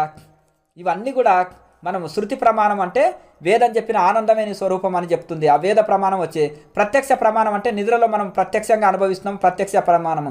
ఇతిహాస ప్రమాణము, అనుమాన ప్రమాణం ఇవన్నీ మనకు స్వయంగా తెలుస్తుంది. ఇవన్నీ తెలుస్తుంది కదా. మాయా నిరూపము, అసలు మాయ అంటే ఏంటిది, అది ఎట్లుంటుంది, దాన్ని నిరూపిస్తున్నారు. అవ్యక్తానిమ్ని పరమేశ శక్తి రణాద్య విద్య త్రిగుణాత్మిక పరా. అయితే అవ్యక్తము అనే పేరుతో వ్యవహరించబడుచు త్రిగుణాత్మకమై అనాది అవిద్య పరమేశ్వరుని పరాశక్తి ఏది కలదో అది ఏ మాయ. అసలు మాయ అంటే ఏంటంటే అవ్యక్తము అనే పేరుతో, అంటే అది కనిపించకుండా ఉంది, అది అవ్యక్తం కనిపించకుండా ఉండి కనిపించదు, మాయ అనేది కనిపించదు అనేది వ్యవహారంలో ఉంది. ఆ వ్యవహరించబడి తమోగుణం, రజోగుణం, సత్వగుణము అని 3 గుణాలతో కూడినదై అనాది, అది ఇప్పుడు అప్పుడు అని చెప్పకుండా అనాది అయి అవిద్య అయి అంటే అజ్ఞానం చే కప్పబడి పరమేశ్వరునికి పరాశక్తి, పరమేశ్వరుడికి మళ్ళీ పరాశక్తి అని శక్తి అని పిలువబడేది ఏది కలదో అదే మాయ. ఎంత చక్కగా వర్ణించారు చూడండి. మాయ యొక్క పరమేశ్వరుని యొక్క పరాశక్తి, అది పరమేశ్వరుని యొక్క పరాశక్తియే ఏది గలదో అది ఏ మాయా. ఆ శక్తియే మాయా. శక్తి అంటే అమ్మవారే మాయ అంటారు కదా. ఇది దాని వలననే ఈ జగత్తు అంతయు ఆవిర్భవించింది. ఆ మాయ చేతనే ఈ జగత్తంతా ఏర్పడ్డది. తెలుసుకుంటే అంతా ఒట్టిదే మాయ, లేనిదే మాయ. మా అంటే ఉంది, యా అంటే లేదు. అది ఎక్కడ అర్థం కాందే మాయ. కనుక ఈ యొక్క జగతంతా నిండి ఉంటుంది ఆ మాయాశక్తియే. ఈ మాయతోటి ఈ జగతంతా ఏర్పడ్డది. తిరిగి పరమేశ్వరుని నుంచి ఈ మాయ ద్వారానే జగత్ ఏర్పడ్డది. తిరిగి ఈ మాయ అంతా మళ్ళీ పరమేశ్వరులోనే లయమైపోతుంది. బుద్ధిమంతులైన వాళ్ళు దీని కార్యమును బట్టి దీనిని అనుమానించి గుర్తించగలరు. ఇది మాయా కార్యము, ఈ జగత్ అంతా కూడా ఈ 3 గుణాలు మాయా కార్యము, ఈ శరీరం మాయా కార్యము, ఈ యొక్క అరిషడ్ వర్గాలు మాయా కార్యము, ఈ ప్రపంచం అంతా మాయా కార్యము అని గుర్తించి విచారణ చేత ఈ యొక్క కార్యకారణ సంబంధాలని తెలుసుకోవాలి. దీని కార్యమును బట్టి దీనిని అనుమానించి గుర్తించాలి. ఆ మాయా కార్యము ఈ ప్రపంచాన్ని బట్టి, మాయా కార్యం కాదు ఈ ప్రపంచము, ఈ మాయా కార్యాన్ని బట్టి దీనిని అనుమానించి గుర్తించాలి. సన్నాప్యు భయాత్మికానో, అయితే అది సత్తును కాదు, అసత్తును కాదు. సత్తు అసత్తులు రెండును కాదు. అది సత్తు అంటే ఉందా అంటే ఉన్నది కాదు. అసత్తు అంటే లేంది మాయ లేదు అందమా, అది లేంది కాదు. సత్తు అసత్తులు రెండును కాదు. ఉంది అనడానికి లేదు, లేంది అనడానికి లేదు. ఆ ఉంది లేదు అనడానికి లేదు. సత్తు అసత్తు రెండు కాదు. అది ఉంది లేదు అనేది రెండు కాదు అంటున్నారు ఇక్కడ. కనుక భిన్నమైనదియు కాదు. అయితే సత్తు అసత్తులు రెండును కాదు, భిన్నమైనది కూడా కాదు. అంటే అదేదో మనం ప్రత్యేకంగా ఉందా అనడానికి కూడా లేదు. భిన్నమైనదియును కాదు, భిన్నము అభిన్నము రెండును అయినది కాదు. అది భిన్నము ఉందా అభిన్నంగా ఉందా అనేది కూడా ఆ రెండును కూడా కాదు. అది సంఘహితమైనది కాదు, సంఘరహితమైనది కాదు. అంటే సంఘంతో కూడుకున్నది కాదు, సంఘంతో కూడుకోనిది కాదు. సంఘంతో కలిసింది కాదు, సంఘంతో కలవనిది కాదు. అది ఇదియు రెండును అయినదియు కాదు. అది అందమా ఇది అందమా అది రెండును కాదు. అది పరమ అద్భుతమైనది, అనిర్వచనమైనది, ఇట్టిది అట్టిదని చెప్పనలవి కానిది. ఇది మాయ అనేది ఎటువంటిదంటే అది పరమ అద్భుతమైనది, అనిర్వచనీయమైనది, అది చెప్పుటకు వీలు కానిది, ఇట్టిది అట్టిదని చెప్ప అలివి కానిది. ఆ మాయని ఎంత వర్ణించారు చూడండి. శుద్ధ ద్వయ బ్రహ్మ విభోదశాన్య సర్వభ్రమో రజ్జు వివేకతో యథా. అయితే ఇది ఎంత మనము త్రాటిని చూసి సర్పం అనుకుంటాము, తాడును చూసి ఎప్పుడు మసక మసక చీకట్లో. మరి అసలు చీకట్లో అది ఏది కనిపించదు మనకు. పగళ్ళు ఇది తాడని కనిపిస్తుంది, పామని కనిపించదు. అలాగే మసక మసక చీకట్లో అజ్ఞాన స్థితిలో పూర్ణ జ్ఞానంగా అంటే మసక మసక చీకట్లో మనకు అది కనిపిస్తుంది కదా. చీకట్లో తాడును చూసి పాము అనుకున్నాం, అది టార్చ్ లైట్ చేత జ్ఞానం చేత ఇది తాడు కాదు పామని, పాము కాదు తాడని తెలుసుకుంటాం కదా. అలాగే అయితే ఈ తాడును చూసి పాము అనే భ్రమ ఏదైతే ఉందో, భ్రమించి సందర్భం అందు అది సర్పంగా అది పాము కాదు. ఆ సందర్భంలో మనం తాడుని చూసి పాము అనుకున్నాం కానీ అది మాత్రం పాము కాదు. తాడు అన్న పరిజ్ఞానం కలిగిన తోడనే ముందు కలిగిన ఆ భ్రాంతి అంతా పోయి మనకు అంత భ్రాంతి అంతా పోయి ఆ భయం అంతా పోతుంది కదా. ఇది పాము అనుకుంటాము, కొద్దిసేపు క్షణకాలం భయపడతాం తాడును చూసి. అది లైట్ వేసి చూసి చక్కగా ఇది తాడు కాదు, ఇది పాము కాదు తాడు అని తెలుసుకున్నప్పుడు మనం అంతవరకు పొందిన భ్రాంతి అలాగే మనం భయము అంతా అట్లే వెంటనే పోతుంది. అట్లే అద్వయము విశుద్ధమైన బ్రహ్మ పదార్థం యొక్క పరిజ్ఞానము కలుగుతుందో ఆ మహామాయ తొలగిపోతుంది. అయితే ఈ శరీరం కాదు, నేను ఆత్మస్వరూపంనే. ఆత్మ అన్ని కాళ్ళల్లో ఉంది. శరీరంలో రాకముందుంది, శరీరంలోకి వచ్చినాక ఉంది, శరీరం వదిలినాక కూడా ఉంటుంది. అది దాని దుఃఖం లేదు, ఆనంద స్వరూపము. అది సత్యమైంది, నిత్యమైంది, అనంతమైంది, నిరాకారమైంది, నిర్గుణమైంది అని ఇట్లా స్వయం అనుభవం ఎప్పుడైతే కలుగుతుందో ఆత్మ సాధన ద్వారా ఆత్మ అనుభవంలోకి తెచ్చుకుంటాము. ఆత్మ ధ్యానం ద్వారా విచారణ ద్వారా సాధన ద్వారా ఈ ఆత్మను ఎప్పుడైతే అనుభవంలోకి తెచ్చుకుంటామో, ఆత్మానుభూతి పొందుతామో, అప్పుడు ఏమవుతుంటుందయ్యా అంటే ఈ బ్రహ్మ పదార్థం యొక్క పరిజ్ఞానం వలన అనుభవం వలన ఆ అనుభవం కలిగిన తోడనే ఏమవుతుందంటే ఆ మహామాయ తొలగిపోతుంది. ఈ లైట్ వేసినప్పుడు తాడును చూసి పాము అని భయపడిన వాళ్ళము లైట్ వేసి టార్చ్ లైట్ వేసి ఇది పాము కాదు తాడని ఈ లైట్ వెలుతురులో తెలుసుకుంటాం కదా. ఈ లైట్ వెలుతురులో ఇది పాము కాదని తాడని తెలుసుకున్నప్పుడు గతంలో మనం పొందిన భయము దుఃఖము అంత భయం అంతా పోయి వెంటనే మనం ఆశ్చర్యపోతాం కదా. అలాగే ఇన్ని రోజులు మనల్ని మాయ బాధించింది, ఇది పీడించింది, దుఃఖించింది అని ఇన్ని రోజులు పడిన భయము దుఃఖము ఈ అన్నీ కూడా ఈ శరీరం నాది, భార్య బిడ్డలు నాది, ఆస్తిపాస్తులు నాది, ఈ ప్రపంచం ఎప్పటికీ ఇలాగే ఉంటుంది, ఈ శరీరం ఎప్పటికి ఇక్కడే ఇలాగే ఉంటుంది, నేనే శరీరం అనే దీని వలన సుఖము దుఃఖము ఇవన్నీ అనుభవించినాం కదా. ఇది బ్రహ్మ సాధన వలన బ్రహ్మజ్ఞానము పొంది తెలుసుకున్న తర్వాత ఈ టార్చ్ లైట్ ద్వారా ఈ తాడు కాదు పాము కాదు తాడని తెలుసుకున్నట్టుగా ఇది కూడా ఇది నేను ఈ శరీరం కాదు, ఇంద్రియాలు కాదు, ఇవి నాకే బంధాలు లేవు అని నేను ఆత్మస్వరూపమే అని తెలుసుకున్నప్పుడు ఈ మాయ ఎంబడే తొలగిపోతుంది. ఈ పాము అనే భ్రమ టార్చ్ లైట్ వెలుతురులో తొలగినట్టుగా ఈ ఇంద్రియాలు శరీరం నేనే అనే ఈ మాయా భ్రమ కూడా వెంటనే ఆత్మజ్ఞానంతో తొలగిపోతుంది. దానికి తమ కార్యములు మూలమున ప్రసిద్ధిగన్న 3 గుణములు ఉన్నవి. సత్వము, రజస్సు, తమస్సు అనే ఈ 3 గుణాలు ఉన్నాయి. ఈ 3 గుణాలు వాటి పనులు అవి చేస్తుంటాయి కదా. ఆ 3 గుణాల గురించి మరి తెలుసుకుందాము. అయితే రజోగుణం ఏం చేస్తుందంటే విక్షేప శక్తి రజః క్రియాత్మిక, క్రియారూపమైన విక్షేప శక్తి రజోగుణము సంబంధించినది. దాని వలనే సనాతన కాలం నుండి సమస్త క్రిములను సాగుచూ వచ్చుచున్నవి. దాని చేతనే అంటే అన్ని ఎన్నో కాలాల నుంచి కూడా దాంతో అన్ని పనులు సాగుతున్నాయి. ఈ రజోగుణం ఏంటంటే ఇది అన్ని పనుల యందు వినియోగిస్తుంది మనిషిని.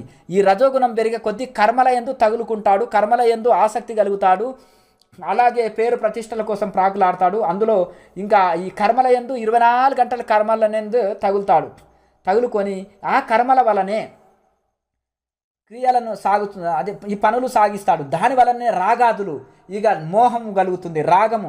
ఇది నాది నాది నాది నాది అనుకోకపోతే ఏ కార్యం ఏ కర్మ చేయలేడు. రజోగుణంలో ఉన్నవాడు ఇది నాది అనుకోకపోతే ఏ పని చేయలేడు.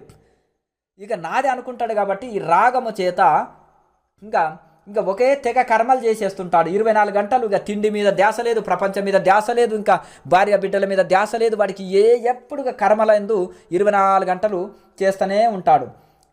ఆ రాగము చేతనే దుఃఖములు కలుగుతాయి, దాంతో మనోవికారాలు కలుగుతాయి. ఈ రాగం వలన ఏంటంటే ఒకసారి లాభం వస్తుంది కర్మ చేసినప్పుడు, ఒకసారి నష్టం కలుగుతుంది. లాభం వచ్చినప్పుడు పొంగిపోతాడు, నష్టం వచ్చినప్పుడు కుంగిపోతాడు. ఈ కర్మ వలన రాగం ఉంటేనే కర్మ చేస్తున్నాడు. కర్మ వలన సుఖ దుఃఖాలు ఉన్నాయి. ఈ సుఖ దుఃఖాల వలన మనోవికారాలు కలుగుతున్నాయి, మనసులో వికారాలు కలుగుతున్నాయి. అట్లనమాట. కామ క్రోధో లోభ దంభాద్యసూయ. మళ్ళీ అప్పుడు ఏం చేస్తారంటే నీ కర్మకి ఎవరైనా అడ్డు తగిలిందనుకో వాళ్ళ మీద క్రోధం కలుగుతుంది. ఈ కామం ఉంటుంది, ఆ కామం చేత కర్మలు చేస్తాం. ఈ కర్మలకు ఎవరన్నా అడ్డు తగిలితే క్రోధం కలుగుతుంది. ఈ యొక్క నువ్వు సంపాదించుకున్నది ఎవరన్నా దాన్ని ఇట్లా టచ్ చేశారనుకో, దాన్ని తీసుకోవడానికి ఎవరన్నా అడిగారనుకో నీకు లోభం కలుగుతుంది. ఆ లోభం చేత ఎవరు అడిగినా ఇవ్వవు, ఎవరన్నా ఎవరికి ఇవ్వవు అనమాట లోభము. దాని తర్వాత దంభము, నేను ఇంత సంపాదించినా నాకు ఇంత ఉంది అనేది. దాంతో నీకంటే ఇంకెవరికన్నా ఎక్కువ ఉంటే దాంతో అసూయ చెందుతావు. ఏదన్నా మంచి గుణాలు ఉన్నా, మంచి సంపద ఉన్నా, నీకంటే ఎక్కువ గుణాలున్నా, నీకంటే ఎక్కువ సంపద ఉన్నా అసూయ చెందుతావు. ఈ అంత సంపదలను చూసుకొని అహంకరిస్తావు. ఈర్ష్య పెరుగుతుంది, మత్సర్యం పెరుగుతుంది, అరిషడ్ వర్గాలు పెరుగుతాయి. మొదలైన ఘోర లక్షణములు అన్నీ రజోగుణ యొక్క ధర్మములు, ఈ రజోగుణం చేసే కార్యాలు. ఈ రజోగుణముల మూలమునే జీవుడు కర్మలలో తగులుకొని ఎప్పుడు కర్మలలోనే ఇంకా తగులుకొని ఉంటాడు. జీవునకు ఈ రజోగుణమే బంధహేతువు, బంధం అవుతుంది జీవులకు. ఇక తమో గుణాన్ని చెప్తున్నారు. తమో గుణము ఏషా వృత్తిర్నామ తమోగుణస్య శక్తిర్యా వ్యస్త వభాసతే అన్యత.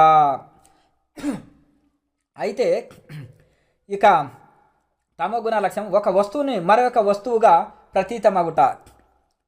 నీకు నలుపును చూస్తే తెలుపు కనిపించినట్టు, అలాగే మంచి వస్తువులనేమో చెడ్డ వస్తువు కనిపించినట్టు. అలా నీకు ఆరోగ్యం ఇచ్చే పదార్థాలు తినబయ్యా అంటే అవి తినవు. ఈ చద్దివి, పాసిపోయినవి, ఇవి అవి ఆరోగ్యాన్ని పాడు చేసేటి దాంట్లోనే రుచి కలుగుతుంది. మధుమాంసాలలోనే నీకు రుచి కనిపిస్తుంది. అలాగే దుర్వాసనతో కూడుకున్నవి, కుళ్ళిపోయినవి, ఇవి అవి మధుమాంసాల ఎందు కానీ కుళ్ళిపోయినవి, సారహీనమైనవే నీకు ఆసక్తి కలుగుతుంది. వీళ్ళకి తినుటకి ఇష్టపడతారు. అంటే మంచి దాంట్లోనేమో చెడు కనిపిస్తుంది, చెడు దాంట్లోనేమో మంచి కనిపిస్తుంది. జ్ఞానమేమో అజ్ఞానంలాగా కనిపిస్తుంది, అజ్ఞానమేమో జ్ఞానంలాగా కనిపిస్తుంది. రోగం వచ్చిన వాడికి అంత చేదుగుంటుంది నోరు. తీపి పదార్థాలు ఇచ్చినా, లడ్డు ఇచ్చినా, తిరుపతి లడ్డు ఇచ్చినా చేదు కనిపిస్తుంది. ఎందుకు? నాలుక దోషం. ఈ తమోగుణ దోషం వలన మంచిది చెడు, ఈ అజ్ఞానం అనే పాంగ్ గడిచిన వాడికి ఇక ఇలాగే ఉంటుంది. కనుక ఈ యొక్క ఇది ఉల్టా అర్థం చేసుకుంటారనమాట. పాపకార్యాలనేమో పుణ్యకార్యాలు అనుకుంటాడు, పుణ్యకార్యాలనేమో పాపకార్యాలు అనుకుంటాడు. మంచిని చెడు అనుకుంటాడు, చెడుని మంచి అనుకుంటాడు. మంచి వాళ్ళని శత్రువులు అనుకుంటాడు, శత్రువులనేమో మంచి వాళ్ళని స్నేహితులు అనుకుంటాడు. ఈ తమో గుణం ఉన్న వాళ్ళకి చాలా అపాయము, ఉల్టా అర్థం చేసుకుంటారు ప్రతిది కూడా.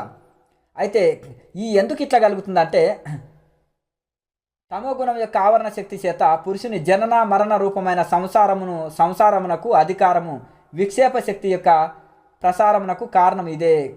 అయితే ఆవరణ వలన ఒక ఆవరించి ఉంటుంది అజ్ఞానం అనేది. ఆ అజ్ఞానం ఆవరించి వలన తమో గుణం వలన ఈ యొక్క వస్తువు అయితే ఒకదాన్ని ఇంకొకలాగా అనుకుంటాడు. ఒక వస్తువు మరి ఒక వస్తువుగా కనిపిస్తుంది ఈ అజ్ఞాన ఆవరణం చేత. ప్రజ్ఞావానపి పండితోపి చతుర్యో పెతంత సూక్ష్మార్థ దృక్కు. ఎంతటి బుద్ధిమంతుడైనను, ఎంతటి పండితుడైనను, ఎంతటి చతురుడైనను, ఎంతటి సూక్ష్మార్థ గ్రహణ సామర్థ్యం గలవాడైనను తమో గుణగ్రస్తుడైన అనుకో, ఎవరికైనా పాంగ్ అరిస్తే ఏముంటుంది? విషము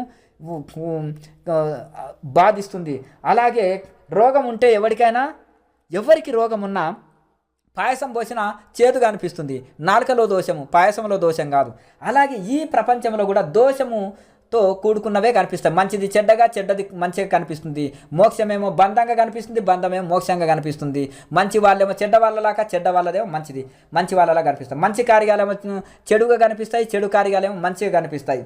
ఎంతటి పండితుడు కానీ, ఎంతటి గొప్పవాడికైనా ఈ తమో గుణం ఉంటే ఇంకా ఇట్లా ఉల్టా అర్థం చేసుకుంటాడు, ఇక చాలా నష్టపోతాడని ఇక్కడ ఆచార్యుల వారు చెప్తున్నారు. పురుషుడు ఒక వస్తువును చూసి దాని యందు తాను భ్రాంతిచే కల్పించుకునే వస్తువునే సత్యమని తలుస్తాడు. ఒక వస్తువుని చూస్తాడనుకో, ఇది నీకు హాని చేస్తుంది అనుకుంటాడు. అది నీకు ఆరోగ్యం చేసేది. ఆరోగ్యం చేసేదేమో హాని చేసేదానిక కనిపిస్తుంది. అతనికి ఏదైనా రివర్స్ గేరు ఉల్టా అర్థమవుతుంది, ఉల్టా అనుకుంటాడు, ఊహించుకుంటాడు. ఊహాగానంలో ఇక తను గ్రహించలేడు. ఒకరు చెప్పింది వినడు, గురువులు చెప్పింది అర్థం చేసుకోలేడు, ఒకరు బుద్ధిమంతులు గొప్పవాళ్ళు చెప్పింది అర్థం చేసుకోలేడు, తనకేమో స్వయంగా బుద్ధి లేదు, ఇతరులు చెప్పిందా వినడు. వాళ్ళని ఏమంటాడు? మూర్ఖుడు అంటాడు, తమో గుణస్తుడు అంటాడు. అంటే తను ఒకరు చెప్పింది వినడు, తనకా తెలియదు. అట్టి మూర్ఖత్వంతో ఈ తమో గుణంలో తనకు తెలిసిందే నిజం అనుకుంటాడు, ఉల్టా అర్థం చేసుకుంటాడు, దాని గుణమునే ఆశ్రయించును. కానీ నాయన ఇది కాదు సత్యము అన్న, అది అసత్యాన్ని సత్యం అనుకుంటాడు, సత్యాన్ని అసత్యం అనుకుంటాడు. ఎన్ని విధముల బోధించినా అతడు చెవిన పెట్టడు. ఇది సత్యం కాదు అని ఎన్నిసార్లు బోధించినా అది చెవుననే పెట్టడు. ఈ యొక్క నువ్వెంత మంచిగా బోధించినా ఇది సత్యం కాదు, ఇది అసత్యం అంటే అది సత్యాన్ని అసత్యంగా, అసత్యాన్ని సత్యంగా అనుకుంటాడు. ఎవరు ఎన్ని చెప్పినా కానీ, నువ్వు తల పగలు కొట్టుకున్నా కానీ అసలు వినడు. ఇది సత్యము కాదు, ఇది చేయకూడదు, ఇది మంచిది కాదు అన్నా కానీ అది చేసే తీరుతాడు. ఎందుకు? ఆ సత్యం కాదు అన్నదే అతనికి సత్యంగా తోస్తుంది కాబట్టి చేస్తున్నాడు. అయితే దురంతరమైన ఈ తమో గుణ సంబంధించిన ఈ మహత్తరమైన ఆవరణ శక్తి, ఈ మాయ యొక్క ప్రభావం ఎంత గొప్పది కదా అని ఆచార్యుల వారు దీన్ని ఇట్లా వర్ణిస్తున్నారు.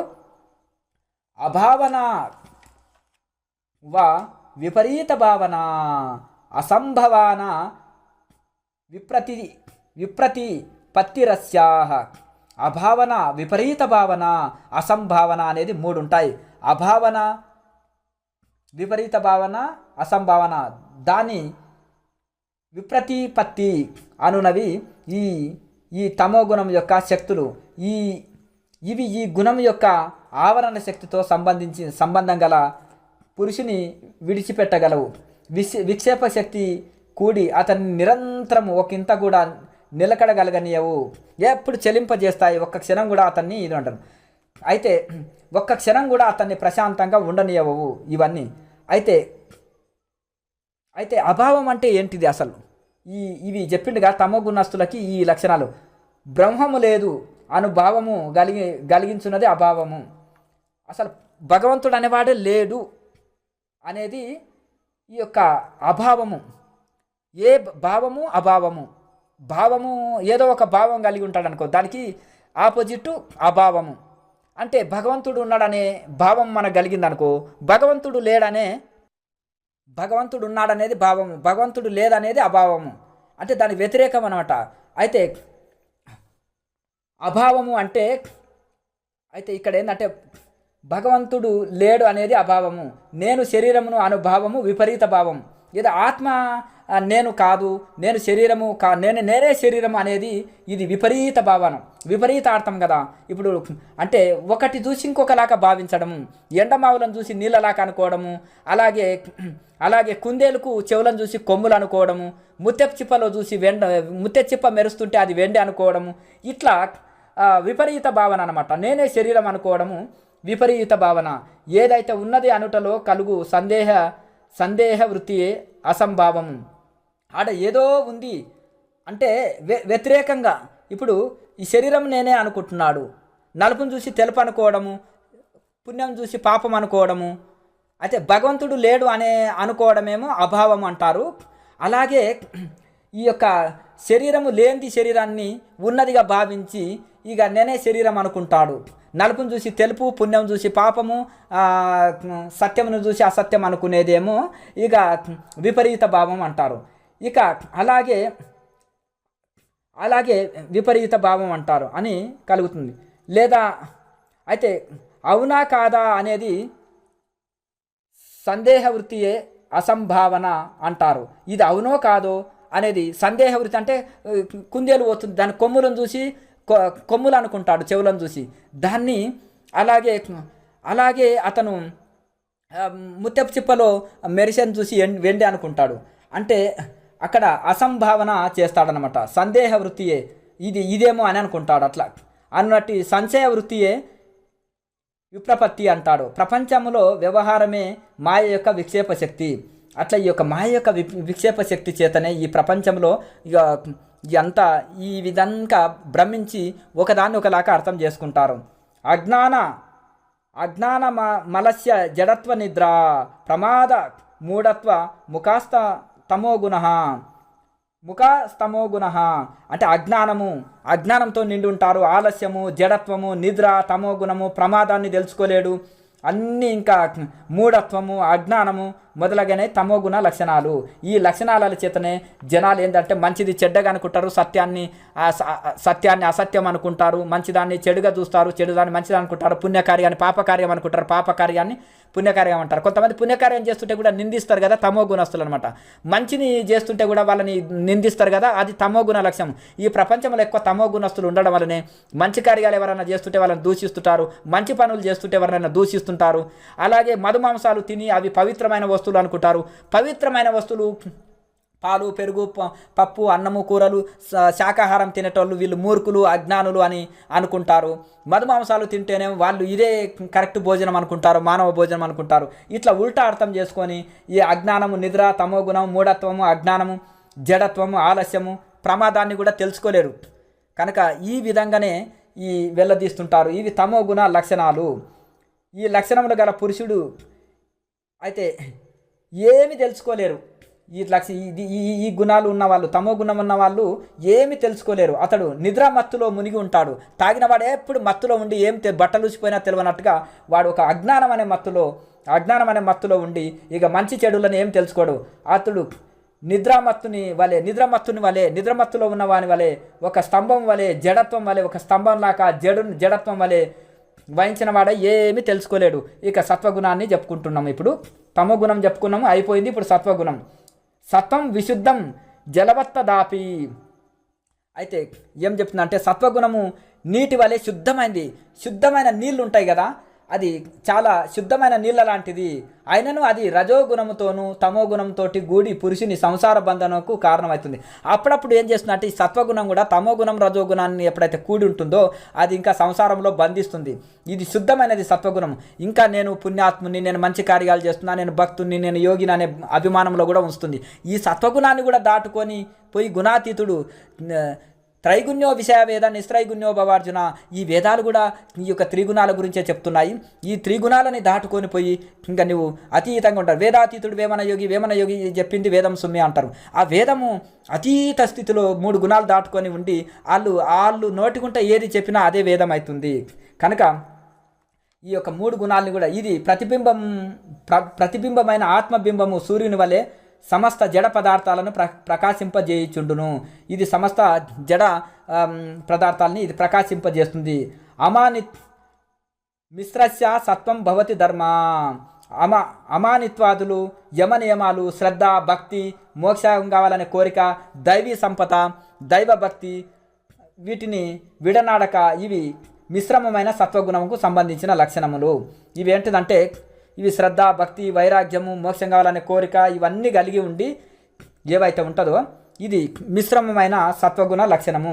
విశుద్ధ సత్వగుణ ప్రసాద స్వాత్మానుభూతి పరమా ప్రశాంతి ప్రసన్నత ఆత్మానుభవము పరమశాంతి తృప్తి ప్రహర్షము పరమాత్మ యందు నిష్ట కలిగి యమ నియమాలు ఆచరించి ప్రాణాయామ చక్కగా ఆచరించి అలాగే వేదాంత విచారణ ఆచరించి నిరంతరం ఆత్మధ్యానములో నిమగ్నమై ఆత్మధ్యానములో మనోలయం చేయి వాళ్ళు నిష్ట కలిగి ఇవి విశుద్ధ సత్వగుణం యొక్క లక్షణములు. ఈ గుణం వలన ముముక్షత్వము నిత్యానందమును పొందగలరు. మోక్షం కావాలనే కోరికతోటి మనం పొందుతాము. ఇక లోకా సమస్త సుఖినో భవంతు. ఓం